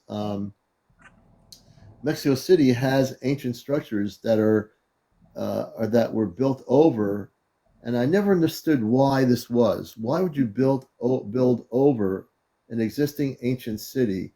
Why wouldn't you try to protect the history instead of building over it? You see what I mean? Well, I know what they did here in the United States of America, and it's pretty complex. When they founded America, they had to keep it a secret, right? Because they had these cities that they purchased, and they didn't want the others to know about it. And that's why there was even a war here. The British wanted it, but Washington was smart. He took them out on Christmas Day. The day after Christmas. He went across the river, and they were all drunk, and most Mm-hmm. of them just surrendered. Right, but if you look at the things like, for example, in the Grand Canyon, as we because we have such a worldwide audience, the Grand Canyon, there's a zone, and I've stated this before, it happens to be true.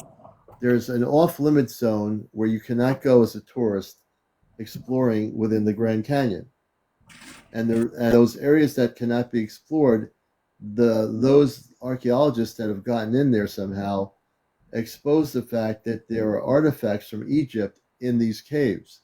Now, tell me how artifacts from Egypt are in caves in the Grand Canyon. Can anybody tell me that? Well, Commander, I have artifacts from the Egyptians in New Jersey. And did you know that Joe Biden's house at Rehoboth Beach is over ancient pyramids of burial mounds that they've been working on for 9 years? Yeah, but I understand that. But can anybody tell me why? I mean, obviously I know why, but Well, they why told do us you why. think? They know why. This guy Charles from the Protect, he's an amazing man. They worked on his discovery with all these tribal leaders for like 9 years, and he wasn't allowed to release any of it until he had all the testing done. And they believe that the Egyptians were here first, and then they went to Gaza, and then they did the big pyramids. So the original birthplace of the Egyptians, they believe, with the Hebrew nation, which is not connected to Israel, with the Cherokees, because under Lake Kiwi in South Carolina, they discovered that Cherokee Nation is buried under 300 feet of water under the nuclear power plant. Right, but we also understand, and Charlotte's correct, and what people know is there was a period of time before the Earth changes. All the land masses that are separate were all connected as one. They were. Now, when all the land masses were connected, Egyptians or whatever you want to call it, all those civilizations were able to go from one place to the other without a boat because all the land masses were connected. When the earth changes happened, everything got separated. In however way it did, it did. We even have dinosaur tracks up here in two towns from me that exist in a little dinosaur park close to where we have our Skywatch. I've I been think there, you went up. Commander. I You've went been up there. there. I Oh, told you I about that, didn't I? discovered there's giant ruins there. There's cut artifacts. There's big mounds up Yeah. behind the place. And then Uh, what they did is you can always find where the ancient people lived is because they always made the lakes into their faces, right? They made all these little lakes across the region area, and then they would have their burials and their cave burials mhm. nearby. It's really But the amazing. dino, but that where Chris went on our last Skywatch, Chris did go up there with Kit Kat, and you saw the imprints in the rocks of the dinosaurs. And Great also, place. not only that, if you go into the woods beyond that area, there's other things in there that people don't know about. And I'm sure you explored it a little bit, but So I'm trying Yes. to tell people, is that there's a lot of things, during the Ice Age or the Earth changes. Connecticut had dinosaurs. There's another place in Connecticut where the museum was built over stones that have big dinosaur tracks in them. So, and That's I'm the sure that, one. That's the one that you don't need a reservation. There's another big, like a big museum in Connecticut where I looked online, and it's already booked all the way through the whole summer. Like you have to book it like a year in advance to go to this special museum in Connecticut. It's a massive. and Charlotte lives near Serpent Mound. I've studied this. I've watched documentaries. There are things I do watch that are interesting. I know about the Serpent Mound, and they've done studies of it. Charlotte lives near that area. One of our viewers. Um, yeah. I can pull up. I've discovered in New Jersey where they preserve this one park where there's these massive serpent mounds of stones. Like snaking mounds of rocks, and they're all full of artifacts, and there's these massive heads. And on the 1930 aerial picture, you can actually zoom down and see the big giant faces of the stones that are they're Yeah. still there today, because they preserve these parks because when they founded a country, like I said, they didn't want anybody to know about it. And then they used all these areas for treasure, and they put this canal system in. It's amazing. I've Uh, researched this canal. In 1825, they put this canal system in over the top of the ancient Anunnaki Giants canal system that I believe brought coal into New York City. So, are you interested, since you're into all this, have you ever thought of going into the places like uh, Egypt, where the pyramids are, or studying those, or going to Mexico, to where the monuments are there as well? Or Well, you have speaking any? of Mexico, I can pull up a picture here. There's a friend of mine I know in Mexico, and well, I met with his. He's not a friend, but he's an acquaintance that I met, through the discovery process. And they have these tombs that they're digging up in Mexico that it's all alien artifacts. I mean, they have spaceships of little guys driving the things. You pop off the cap. There's a little green guy in there. He comes out. He's crystal. And then they have another statue of Buzz Aldrin. You know the Buzz. In the cartoon show that we always Oh yeah, yeah, watch. yeah, The yeah. Buzz guy, they have a carved statue out of stone, out of this Hmm. alien guy wearing a spacesuit. It's really Hmm. amazing, Commander. Really Interesting. amazing. The aliens were real. I mean, they have some of the most amazing alien artifacts I've ever seen. And then you got Billy Carlson saying that he believes that there's ancient ruins on Mars. And you said, your family from Mars, and it's making more and more sense, how Hmm. connected things were back in the day. A long I time. believe that to be true. Well, we're Yeah. getting close to 1 o'clock. I can't believe it. But we do want to get to 100,000 likes here at 67.3. Now, this is the way it works, and we have all kinds of interesting stuff. Chris is a friend of the show. He's into the ancient archaeology, not just of New Jersey, but I'm sure you look at the worldwide archaeology, be it Mexico and other things that you study. You'd have to, because you can't just be focused on one area. It would be at the point where, yeah, there's so much going on all over the planet with ancient structures. Pyramids in Bosnia, which I studied years ago. Pyramids that we have in the oceans of the Atlantic Ocean. We have pyramids in our deep oceans here, which do exist, that are activated pyramids. Yeah, because the There's sea so, levels. I mean, like yeah, people don't realize this. Only 20,000 years ago, the sea levels were almost 400 feet lower than where they are today. So you could have yeah, had ancient civilizations living all by, say, Bahamas. Where the pyramid. When they say that the triangle is down in that area. Those hmm, people could have had, those little islands that are sticking out of the ground now. There was 400 feet above sea level, so you could have had people living all through that area, access to the ocean. Because the problem is when the sea levels drop down to 400 feet, all the way down the coastline, you can't really access the ocean until you get down to like Delaware, because the yeah, drop offs from the continental shelf, you just can't access. New York City, you're cut off with the sea levels drop. yeah. There's a lot of interesting things.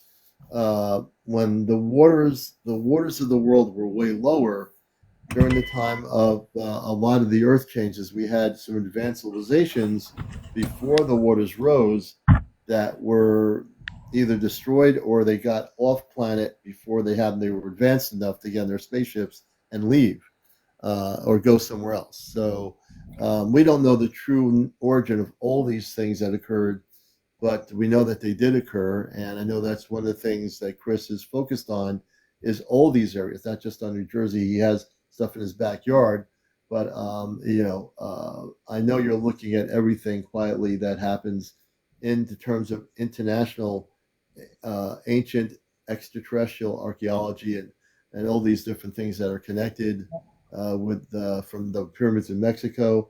We have pyramids in Cambodia. Pyramids in New Jersey. In New Jersey, because we have pyramids everywhere. I mean, basically. I can pull up a map because it's pretty amazing. On the back of the U.S. one, this is National Treasures, what I discovered, is what I believe. On the back of the dollar bill, there's 3 pyramids, and then there's a secret letter M. Those 3 pyramids are 3 hilltops that I found that are actually have cave burials of the ancient people that when they founded America, they put these tunnels on top, I believe, from the Knights Templars, because they left you a record of the Knights Templars purchasing the land from the American Indians in 1708 and sending them all to Ontario, Canada. So there's a lot here, and I'm trying to protect this because in 2007 they tore down a historic mansion, and that mansion, I believe, was a Civil War hero who adopted the first ex-slave to become a soldier and graduate West Point University, Henry Flipper, adopted by Henry Tupper. So what I wanted to do is get protection for that property, and there's a link in my bio, and I'm also not allowed to go to the Township Planning Board meeting on May 15th because the cops banned me because I came to the table with this information like a whistleblower.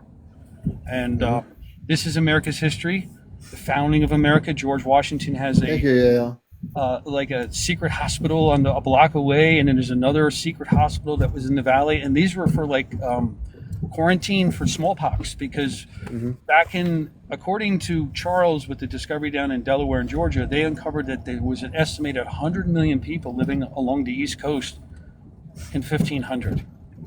100 million people. And William Penn's writings from the 1600s confirms a lot of that he went around and met with all these civilizations up and down the East Coast of people. It was pretty amazing. Information that was hidden from Jackie.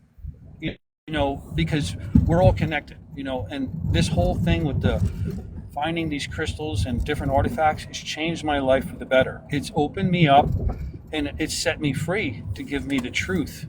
And I believe the truth can set us all free because it's our ancestors, right? This is our people that were here before us, but we are actually all connected. It's amazing.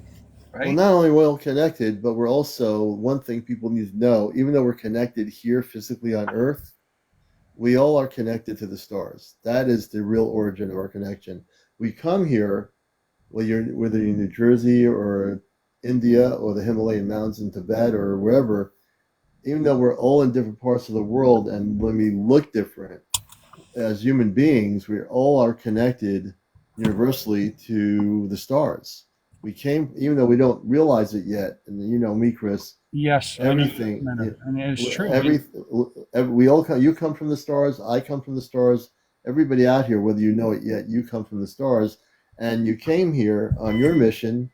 Your mission is archaeology. When you were off planet, I never told you this, but your mission, no matter what planet you went to, you study archaeology because that's your intergalactic knowledge. Is to go from different planets and study the ancient history of a planet and its civilization. That's why you're so interested in New Jersey, but you really do have that knowledge. If you were to go into further meditation, you might already know this, that you didn't come from here.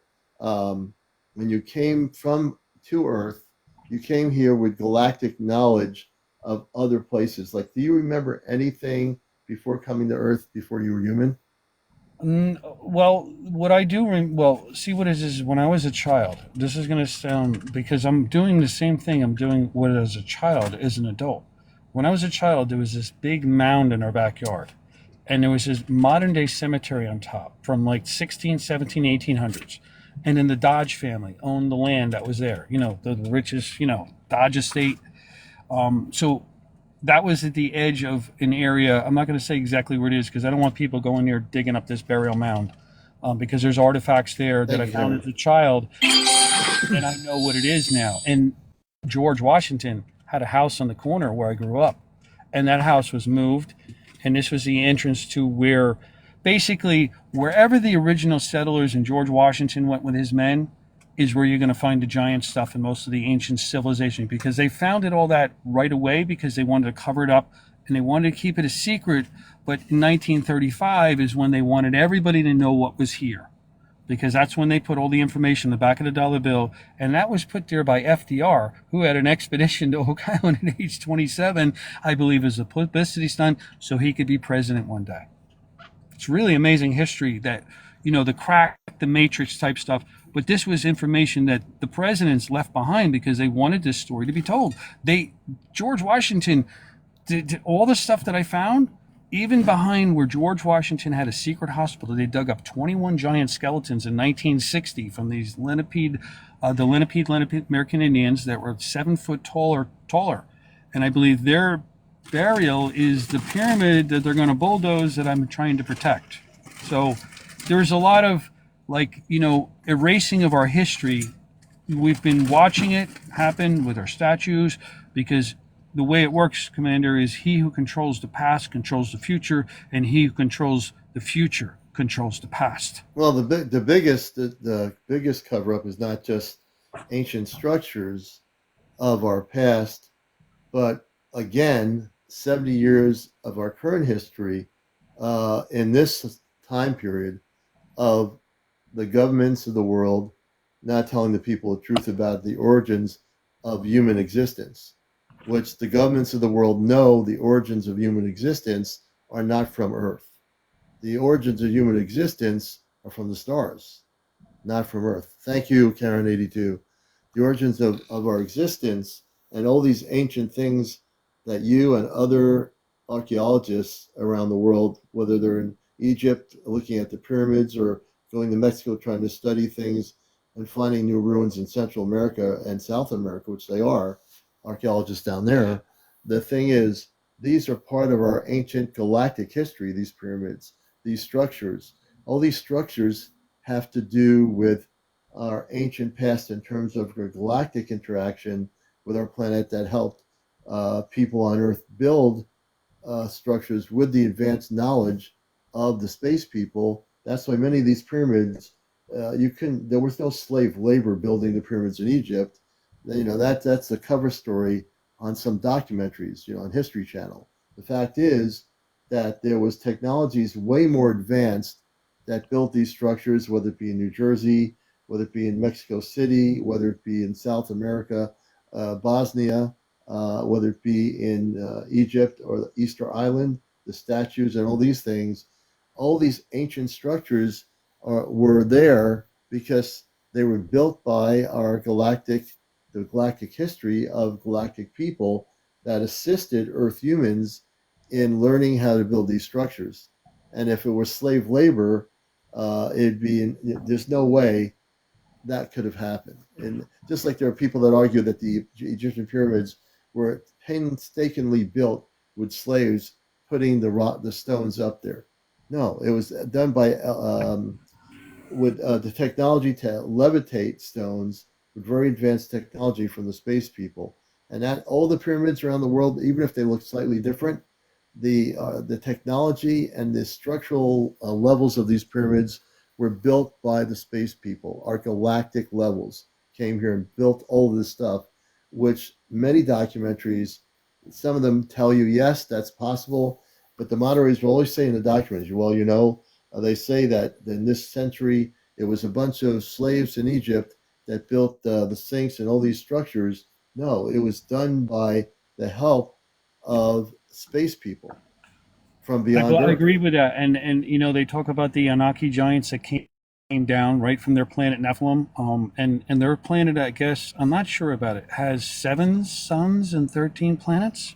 And the back of the dollar bill has got the number 7 and 13 on it. And this, I just want to show you this one thing. This is a 32-pound statue spearhead. Okay, that went onto a spear. And it's 32 pounds, and it has these like gray blue stones in the bottom. I found this at one of the tomb entrances. There's 25 tombs I found. Okay, there's so many tombs that they preserved in these parks to be found for this National Treasures hunt game thing that they put together for to tell the truth, right? They wanted to tell the truth, but they had to keep everything hidden. So this is one of the ones that I found, and I believe this was mined by the Anunnaki giants, and this is the type of things they made. This is really big. And they mine this out of a pure. Now, only 5 miles away from where I found this, Commander, is the purest iron mine in the world of 90% purity. How did they find that? And then the settlers, they left you a record in 1710, went to that iron mine and used it also. And then that iron mine was turned into a massive iron mine later on. It goes almost in the ground, a mile down below the ground. And Have now, you been able to? Have you been able to carbon? Is the question is, have you been able to carbon date that particular picture? I mean, that structure. well, the thing is we've had some issues with testing in New Jersey. When I first made my discovery in actually December 7th of 2022 is when I started working on the discovery, and that is the anniversary of Pearl Harbor. Just by chance is when I put my head down that rabbit hole and haven't come out. But these artifacts there, I wanted to have them tested at Rutgers University in New Brunswick, but they closed down the labs on me after I contacted them and I needed all this stuff tested. So Rutgers University in New Brunswick, they said they closed down the labs because there's no funding, but because I have 9,000 pounds of these that need to be tested. Yeah. I've got right. 9,000 pounds of artifacts and located where there's tens of thousands of tons that are recoverable and millions of tons over the top of the burial mounds, because what they did was there's these massive hilltops. There's serpent snake hilltops too, even one with a massive tail, where they bulldoze through it, and it's covered in artifacts. Like what I believe they did was they put their people inside of these caves, to bury them, and they put their artifacts on top of the mounds as protectors to say, hey, look, we're there. These are the people that did that. It's amazing. Yeah. It really is. And they did the same everywhere. So once you find one, then I can go around and find them everywhere. Because they did the same process. And it's like, I do hope you can, find some place that will be able to carbon date this kind of thing. It's very interesting. This picture. Yes, I have a university that's going to help me. They're working on finding out the best price for the testing for the artifacts I have, and they're going to help me out in June. And that's connected with the discovery that's going down in Georgia and Delaware. Yeah, it's definitely going to be beautiful to see that. And I know Chris because he's been our Skywatch. He's very dedicated to this. He just happens to be in New Jersey where he is, but I'm sure if he was in Egypt, he'd be going in the pyramids and finding stuff right off the bat. He knows his stuff, what he's doing, and it is very fascinating. I hope you get to travel around the world and check some other things out and say, Commander, I'm over here in Mexico or in the jungles. Here's a pyramid we just found, and you come on TikTok showing us some of the artifacts, Yeah, well, I want to just leave it with this one picture here, Commander. This is inside of the tombs that I discovered. Yeah. And there's treasure with bodies still, and they're going to bulldoze it. So it's about protecting, it's about protecting what's here. This is like Thank you, Infinity. 13 feet below the ground. And Wait a minute. What is that thing is like really shiny. Can you explain what that is again? That is an acorn brooch from the 15th century or 16th century. An acorn brooch. And there's platinum on the bottom of the tunnel for us. Okay, so explain what an acorn brooch is. It's a beautiful stone that's cut. That's like some sort of a stone that's clear. That's amber, like an amber color, and then it has a shell around it.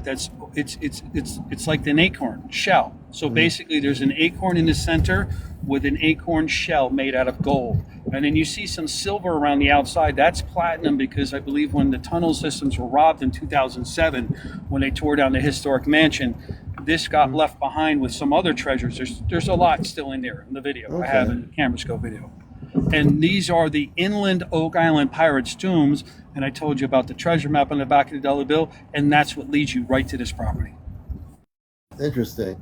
All right. Well, Chris, I'm glad you came I up. appreciate you having me on and be able to discuss this. Absolutely. And there's going to be, and maybe one day you can have Charles come on with the discovery down in Delaware. He's an amazing man, and he's been working his butt off, and he got the same pushback as me. And they've uncovered major corruption with archaeology in Delaware of what they were doing about doing these punch and runs, which they knew about where there was burials, and they were bulldozed in many ways, Wow, that's crazy. All right, man. I really appreciate you. You're our resident archaeologist. So an armchair one, because I self-educated myself. Because, The colleges and stuff, they're, it's expensive, but there's a lot of information online where you can educate yourself on information that's real and, history and all kinds of stuff. If you just really want to dig into it, right? You can. Yeah. There's a lot of stuff in this world that hasn't been found yet, and some of it's just right in plain sight. You'd be surprised. You walk around some of these parks, there's big rocks carved in the faces because there was ancient people living there once, and they placed the stones out. So, as respect, instead of bulldozing it all, they did leave some of their stuff here, and I'm grateful they did that. And thank you for having me on. And hopefully, always, 25th. I think it's the 25th up there. Maybe I can make it again. I don't know. We'll see. Yeah, if you do, I know Kit Kat's going to hopefully be up here. Yeah. And April is going to be with us. And Chesno lives in Connecticut. He'll be here. And hopefully we're going to try to drag Johnny up here by some means. If you do come up, maybe you can hook up with Johnny and bring him up with you. Yeah, I want to show you one more thing here. I was going to just pull up one more picture here. I just want to show you the back. I just want to show you the treasure map with the pyramids on the back of the dollar bill, just so people understand, so they know that what I'm talking about is. 1 second here. Where is it? Where is the dollar bill? Come on. There it is. Okay, Commander. I just want to leave it with this. So on the back of the US $1 bill, this was written up in 1782 by Jefferson and Washington, and didn't go on the back of the dollar bill until 1935 by FDR, that had an expedition to Oak Island at age 27, and enacted the 1934 Gold Act 1 year before they put this on the back of the dollar bill. 3 pyramids, and then there's the secret letter M. That secret letter M is pointing to the property with the treasures that I just showed you. And then on the back of the dollar bill, you see the center pyramid is pointing to 10 boxes. That is a half-mile hilltop of cave burials from the Inaki giants I found. Oh, yeah, I see the M. I can see the M in the dollar bill. I also can see the pyramids, too. The M is for the Masons, and that's their tombs. And that's what I discovered. I got you. That's what we need to get protection for. Thank you. Thank you for having me on. Hey, Chris, thanks for being on, my friend. Chris, a friend of the show here on Encounters. He's our resident archaeologist, and we thank Chris for joining us, for sure. Thank you very much. Thank you, everybody in the chat, too. I appreciate it. All right. And so we're almost at 100,000. Let's see if D is still on. D, are you still there? We're trying to get D up to 200. He's been having direct contact with positive space beings. I believe D said Ashtar Command. And I wonder if he's still out there. And we'll do a few more interviews here tonight. It's about 1:10. We'll go on for a little bit longer, I think. I want to welcome all the new people that are finding my show here. We start usually at 11 o'clock at night. This is Encounters. A little bit of background is definitely follow each other, follow me. Everybody follow me, because this way you'll know we're trying to get to 100,000 followers by summer. And we're trying to get to 100,000 followers by summer. I think we're pretty close. We want to get to 1 million likes. I think we're pretty close.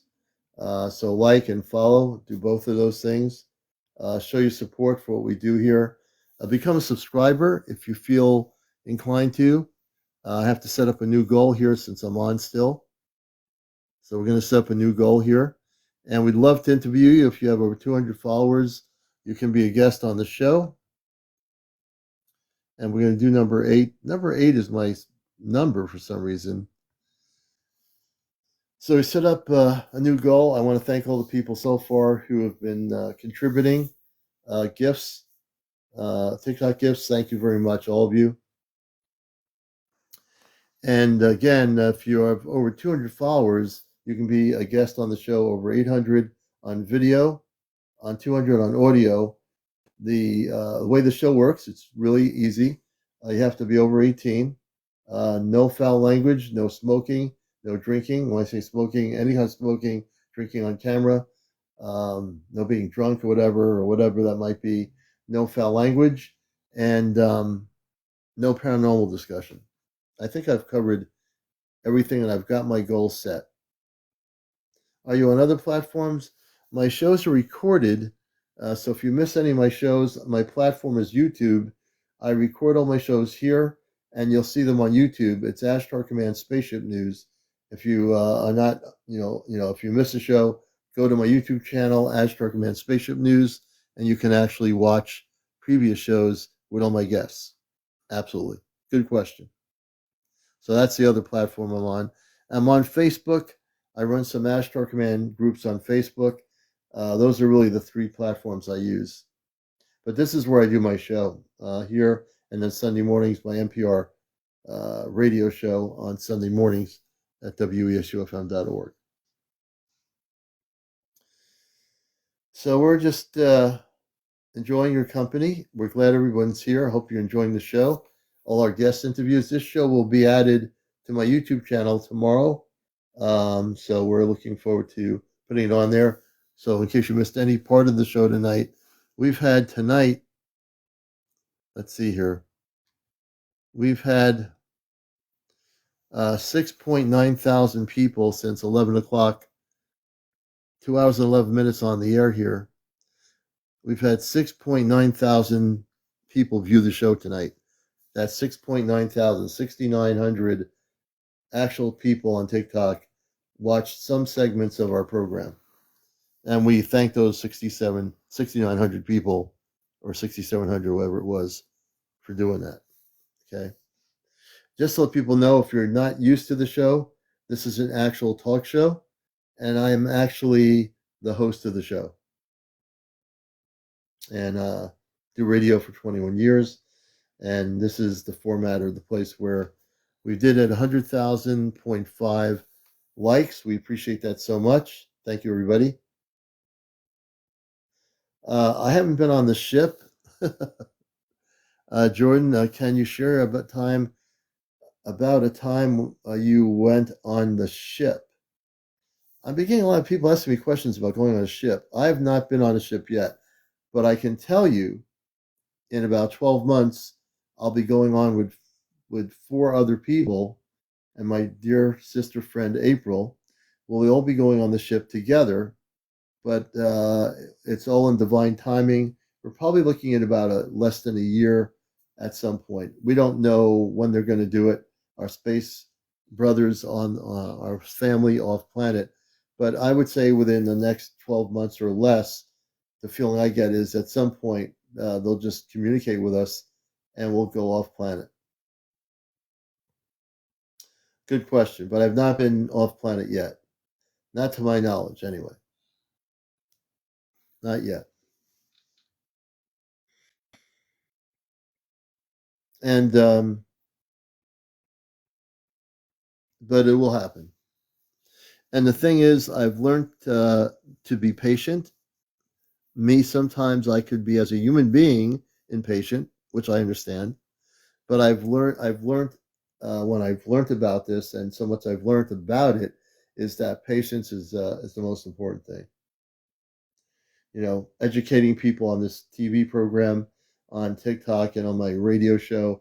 Right now, that's really my mission work, is to do what I'm supposed to do here to get people ready for contact. And Sonic, I could share something very interesting which occurred 3 nights ago, or tell you tomorrow. Yeah, tomorrow night we'll definitely do that, Sonic. I think that would be great. I'd love to hear it. And it's now about 1:16 in the morning. Maggie M says, "Have a great evening, everyone. Try to keep your energies high." Maggie, you too. Maggie, that's a great thing to say. And Maggie, we're going to follow you.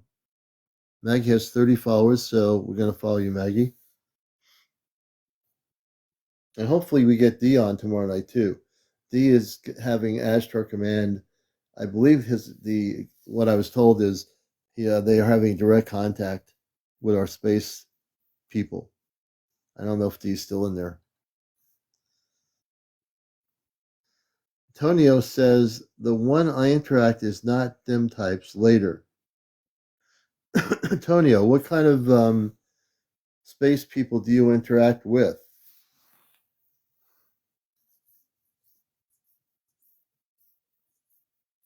Tonio.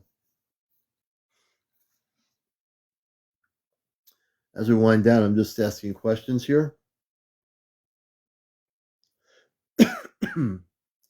I really do wish Monday was Saturday, but I can't switch the days around, you know? Tomorrow is Monday.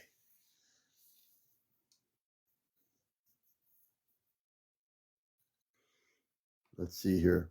And please feel free to do the gifts. I have 8 hats available. I just put 8 hats back on our shelves here at Encounters.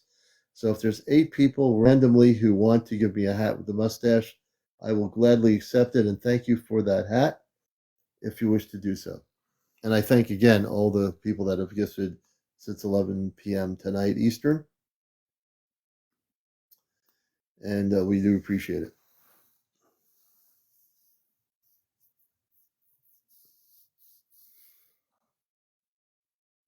It's been a good show. We've had a lot of great guests on the show.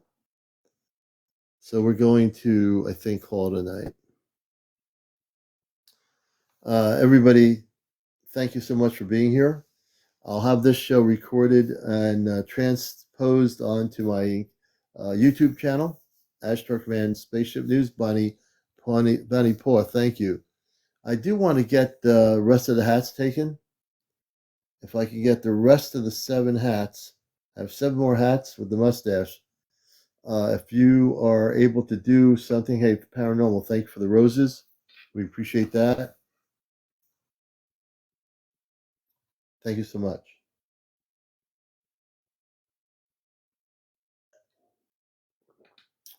And each night, we never know what it's going to be like when people come on. It's very spontaneous. We never know who we're going to interview. It's always spontaneous. You're welcome. Karen82, thank you for the hat with the mustache. We appreciate it. So I have 6 more hats with a mustache. They're going fast. A Golden Bear, thank you for the heart puff. We appreciate it. Golden Bear, thank you for, again, the heart puff. All the heart puffs, thank you. Jackie F., thank you for the heart hat and the mustache. I almost called it a heart and a mustache. That's because I'm getting a little bit tired. And we have 20 subscribers right now. I'm trying to get to 100 subscribers. We have 20. Thank you for the hat. Thank you for the hat and the mustache.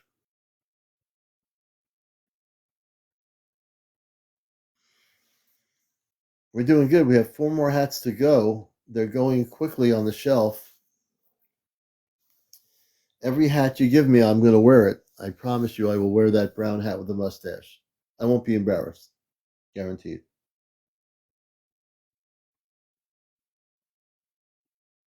Karen82, thank you again for the hat and the tahar. I didn't get to say that word.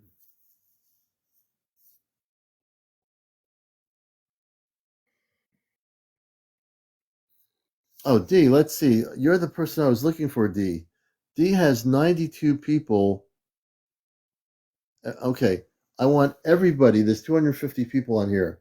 Can I get 249 of you to follow D?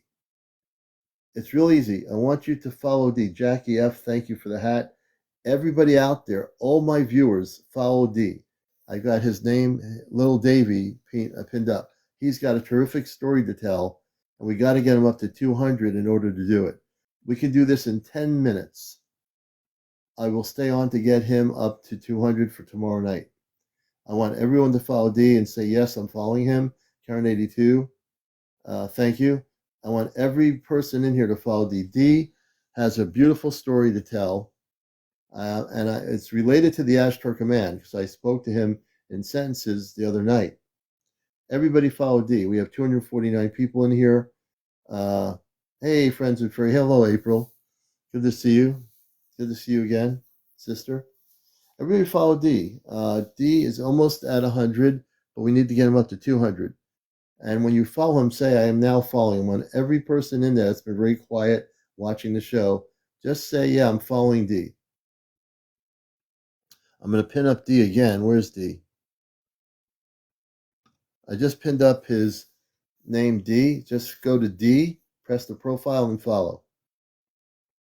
Everybody follow D. Everyone come on and join.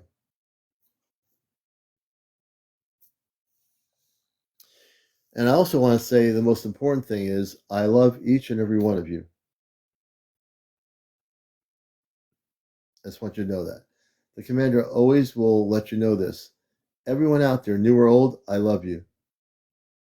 That's what we're here to do. We're here to love each other, uplift each other. My shows. Thank you so much for the hat. Let's see, and we're going to keep D in the limelight. So everyone follow D. We have 260 beautiful people all over the world here. If you see D, the letter D, follow D. I want to get them up to 200 people. Cheap suspenders. I think it's cheap spenders.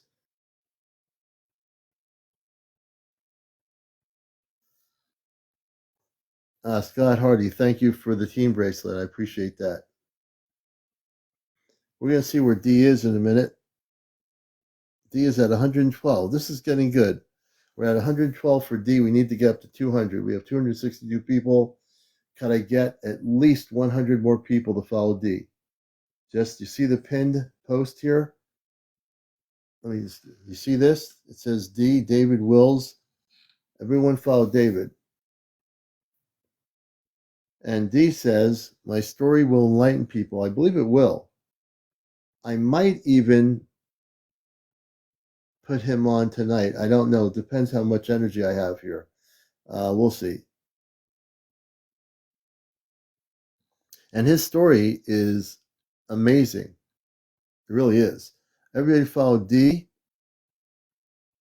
And I'm going to do this again. Look what's going on here. My story will enlighten you. I pinned it right here. It says, my story will enlighten you, enlighten people. So we have 276 people on here. I need everyone to follow D. And just, if you're not somebody who's just sitting here looking at the screen, just say, yes, I'm following D. I want every person to do this right now.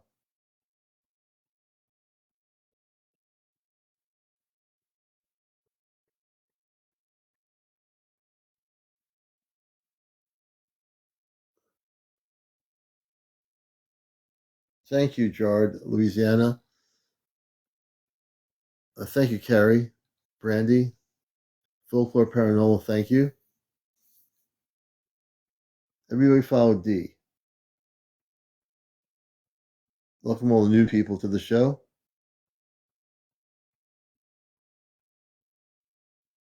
And as you follow D, tell me yes, just write in the comment section, yes, I'm following D.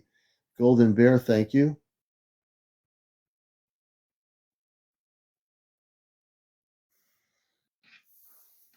I believe we're going to get it to you, D. I think it's going to work. Okay, I want to find D again, bring him up. I'm going to bring up his name.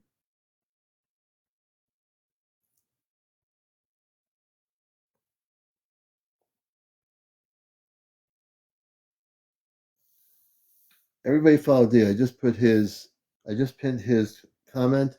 He was taken as a child. And again, this is all a positive experience. Karen says, yes, I'm following D.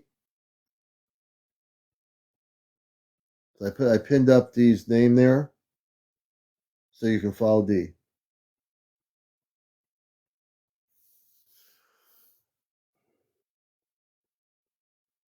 D has 119 followers. If 80 more people follow D, D will have over 200 followers. If 80 more people follow D, 80 more of you follow him. We have 251 people. Be Happy Car following D, thank you. All the people coming in here follow D. That's important. I want everyone to follow D right now.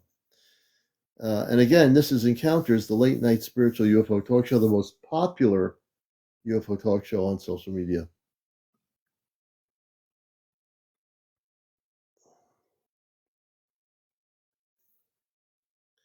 Andromeda, The reason why I want you to follow D is because D has a story to tell. Now on TikTok, he can't get on live unless he has 200 followers. That's why you're to follow him. I want to get him on so I can interview him. I can't interview somebody if they're under 200 on TikTok. If he's over 200, I can actually do the interview. Hey, Louisiana, thanks for watching us last night. We appreciate it. Yeah, and then you can unfollow afterwards if you don't want to follow that person. So I just need people to follow him now so I can get him on my program. Hey, Jess Parker, good to see you. It's now about 1:27. Wolfman, thank you for the heart. We appreciate it very much.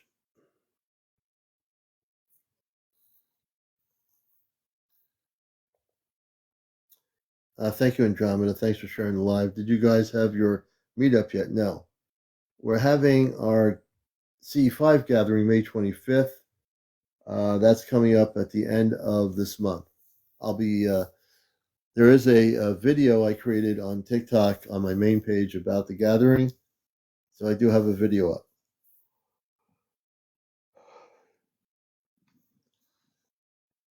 And let me see if where D is.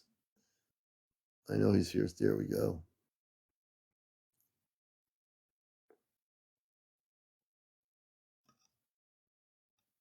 I'm putting and posting D again.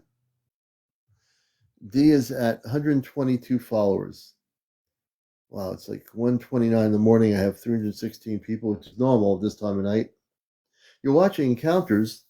If we get D on here, D, we're going to interview you as my last guest. Sonic, we'll have you on tomorrow night. But D is at 122 now.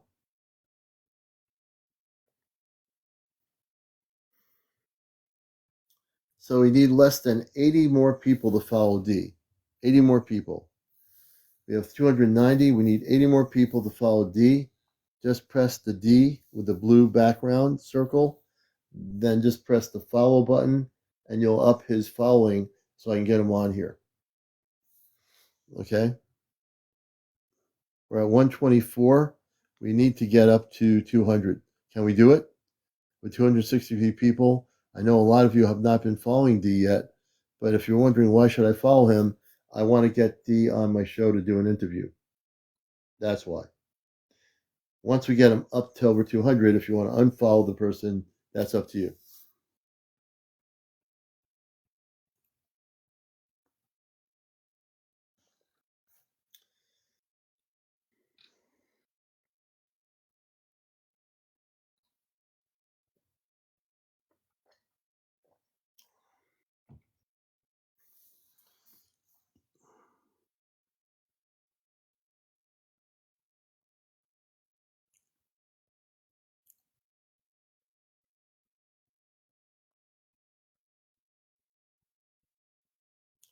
Yeah, my footsie book. You're saying I was born? Yes, I was born on Mars, definitely.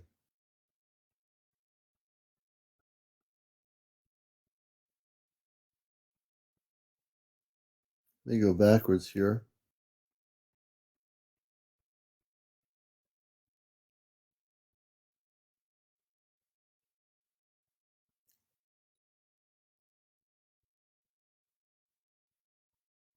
Let's see here.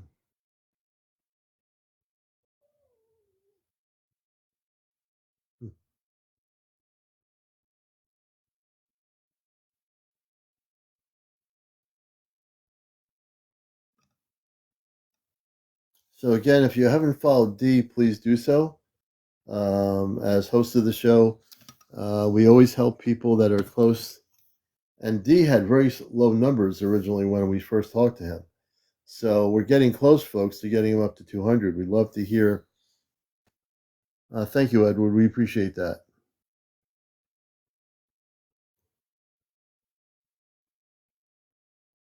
Yeah, you're following D, the real Yvette. Yvette, you're following a D. It's on my thing here. It's pinned. Little Davy Mean Blues. Little Davy Mean Blues. Now, Andromeda, you're going to ask me that again, why you should follow him? Come on now. You know why. We want to get them up to 200 so we can do an interview with them. If you're on TikTok and you have less than 200, we can't do an interview with you. And then if you want to unfollow Andromeda, you can do that. This is just to help get this person up. See, on my show, I like to uplift everybody unconditionally. There's no condition here with me. We're here to uplift people. There's no like, why should I do this? Why not? Right? If you're going to have a name like Andromeda, the least you can do is follow him, right? Come on now.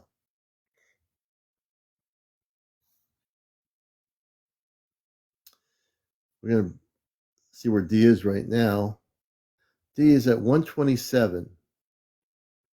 So we still need to get D up to 200. So if you see me pinning the post here, I just pinned it again. Yep. Louisiana, I just pinned it again. For I know there's a lot of people on here, and not everybody's followed D. You'll see the D in the pin post here saying, look up awakened visual sky phenomena. That's the person I want you to follow. So don't get confused. You see the blue circular thing with the white letter D. If everybody does this, then we can do an interview with D, little Davy, once people follow them. They're so close, about 70, 80 more followers, and I get them on here. So close. It does not have to be difficult. You got to be kidding me. We went from 127 to 128 with 249 people. Come on now, folks. We can do better than that. I'm tracking everything right now. So, hey, Jackie, thank you.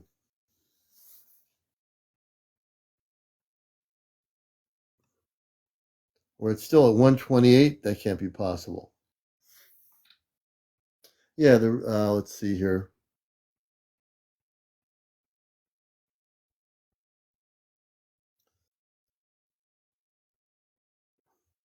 And if we don't get you up to 200 tonight, we'll then definitely do it tomorrow night. We're going to get this person up to 200. Between tonight and tomorrow night, we are definitely going to do it on Encounters, the #1 late night spiritual UFO talk show on social media. Right. Abra J says, if you do want to unfollow somebody, you can do that after. And I'm going to bring up, she's still awake. I'm going to bring up my sister if she wants to come up here. I'm just kind of hanging out here, seeing if we can get D up to 200. They don't want me to speak. I'm Space Force. What do you mean you're Space Force? Who doesn't want you to speak?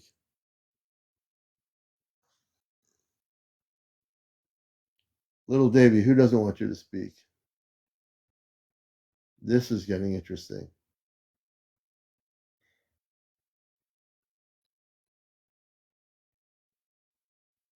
Clandestine.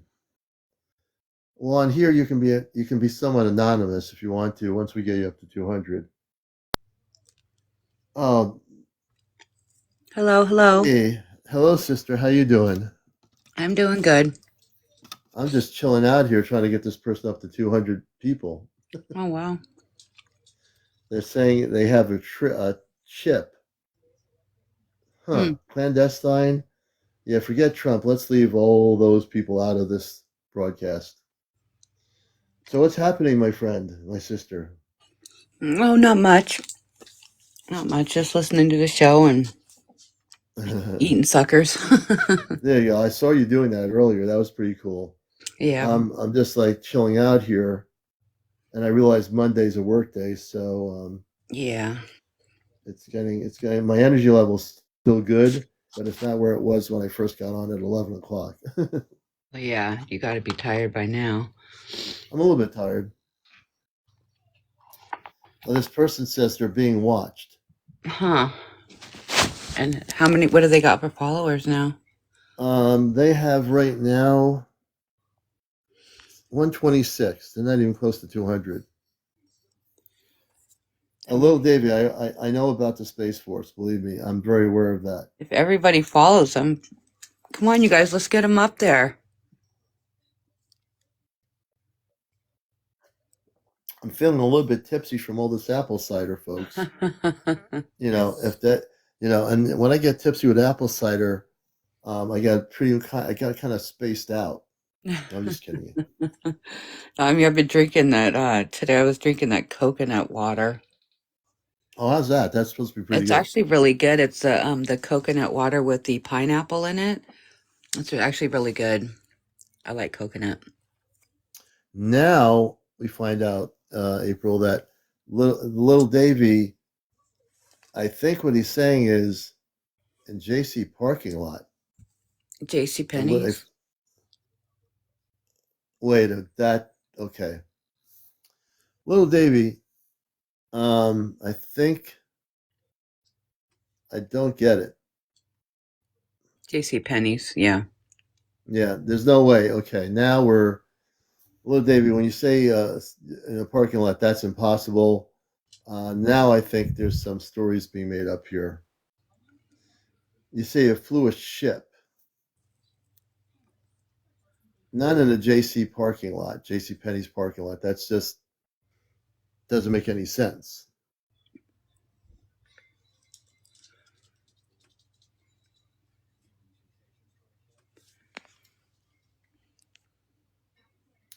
Well, whatever happens, happens. I'm kind of staying with you, but that part of the story doesn't make any sense to me. They flew a ship in the JC Penney parking lot. And first of all, if it was a Space Force thing, the first thing they wouldn't do is go publicly in a parking lot at JC Penney's. All right. I think once we get you up to 200, I can grill you on some questions to see where it's hard in sentences to kind of understand what you're saying. Oh, you were 5 years old. Oh. So you're 5. I do want to know more about you once we get you up to come on live here, because it's really difficult through sentencing to really understand stuff. Yeah, it'll make a whole lot more sense once I can get them on live. That's why I'm trying to get everybody to follow this person and get him up. He only has 129 followers, and we have 255 people on here.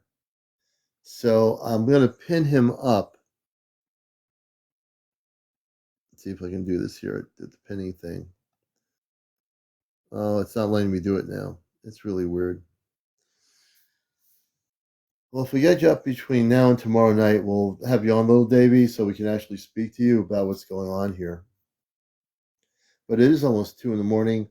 I want to thank everybody for being here. I think I am ready to go off planet. April, I know April will be on tomorrow night. What time are you on? 9 o'clock? Yeah, usually about 7, 8, 9, something like 7, that. 8 o'clock. Yeah. So stay tuned for April at 7, 8 o'clock at night. Tomorrow night, stay tuned for encounters at 11 p.m. And remember, May 25th is our big event in Connecticut. And we're going to have my coordinators, Greg and Elaine, who've also been visited by space people in their home, and myself, a bunch of people, hopefully Kit Kat. We're going to try to drag Johnny up here somehow, and Chesno, and also just other people in our Ashtar Command group locally from the Middlefield dorm area. We have quite a group of people, actually. So we'll see who is going to be there, and we'll broadcast live and try to document whatever occurs that night. And pretty much that's it. I think my mind is kind of spaced out now. So I think I might be not always telling things or saying things that make any sense at the moment. But thank you, everybody. Thank you, April, for being here tonight. And do watch her show. I quietly watch it when she's on. If she's on late afternoon, I will, if it's not busy on my phone lines, I will actually silently watch comments because I can't turn the volume up because I'm got headphones on with customers. But all right, anything you want to share before we close out the evening?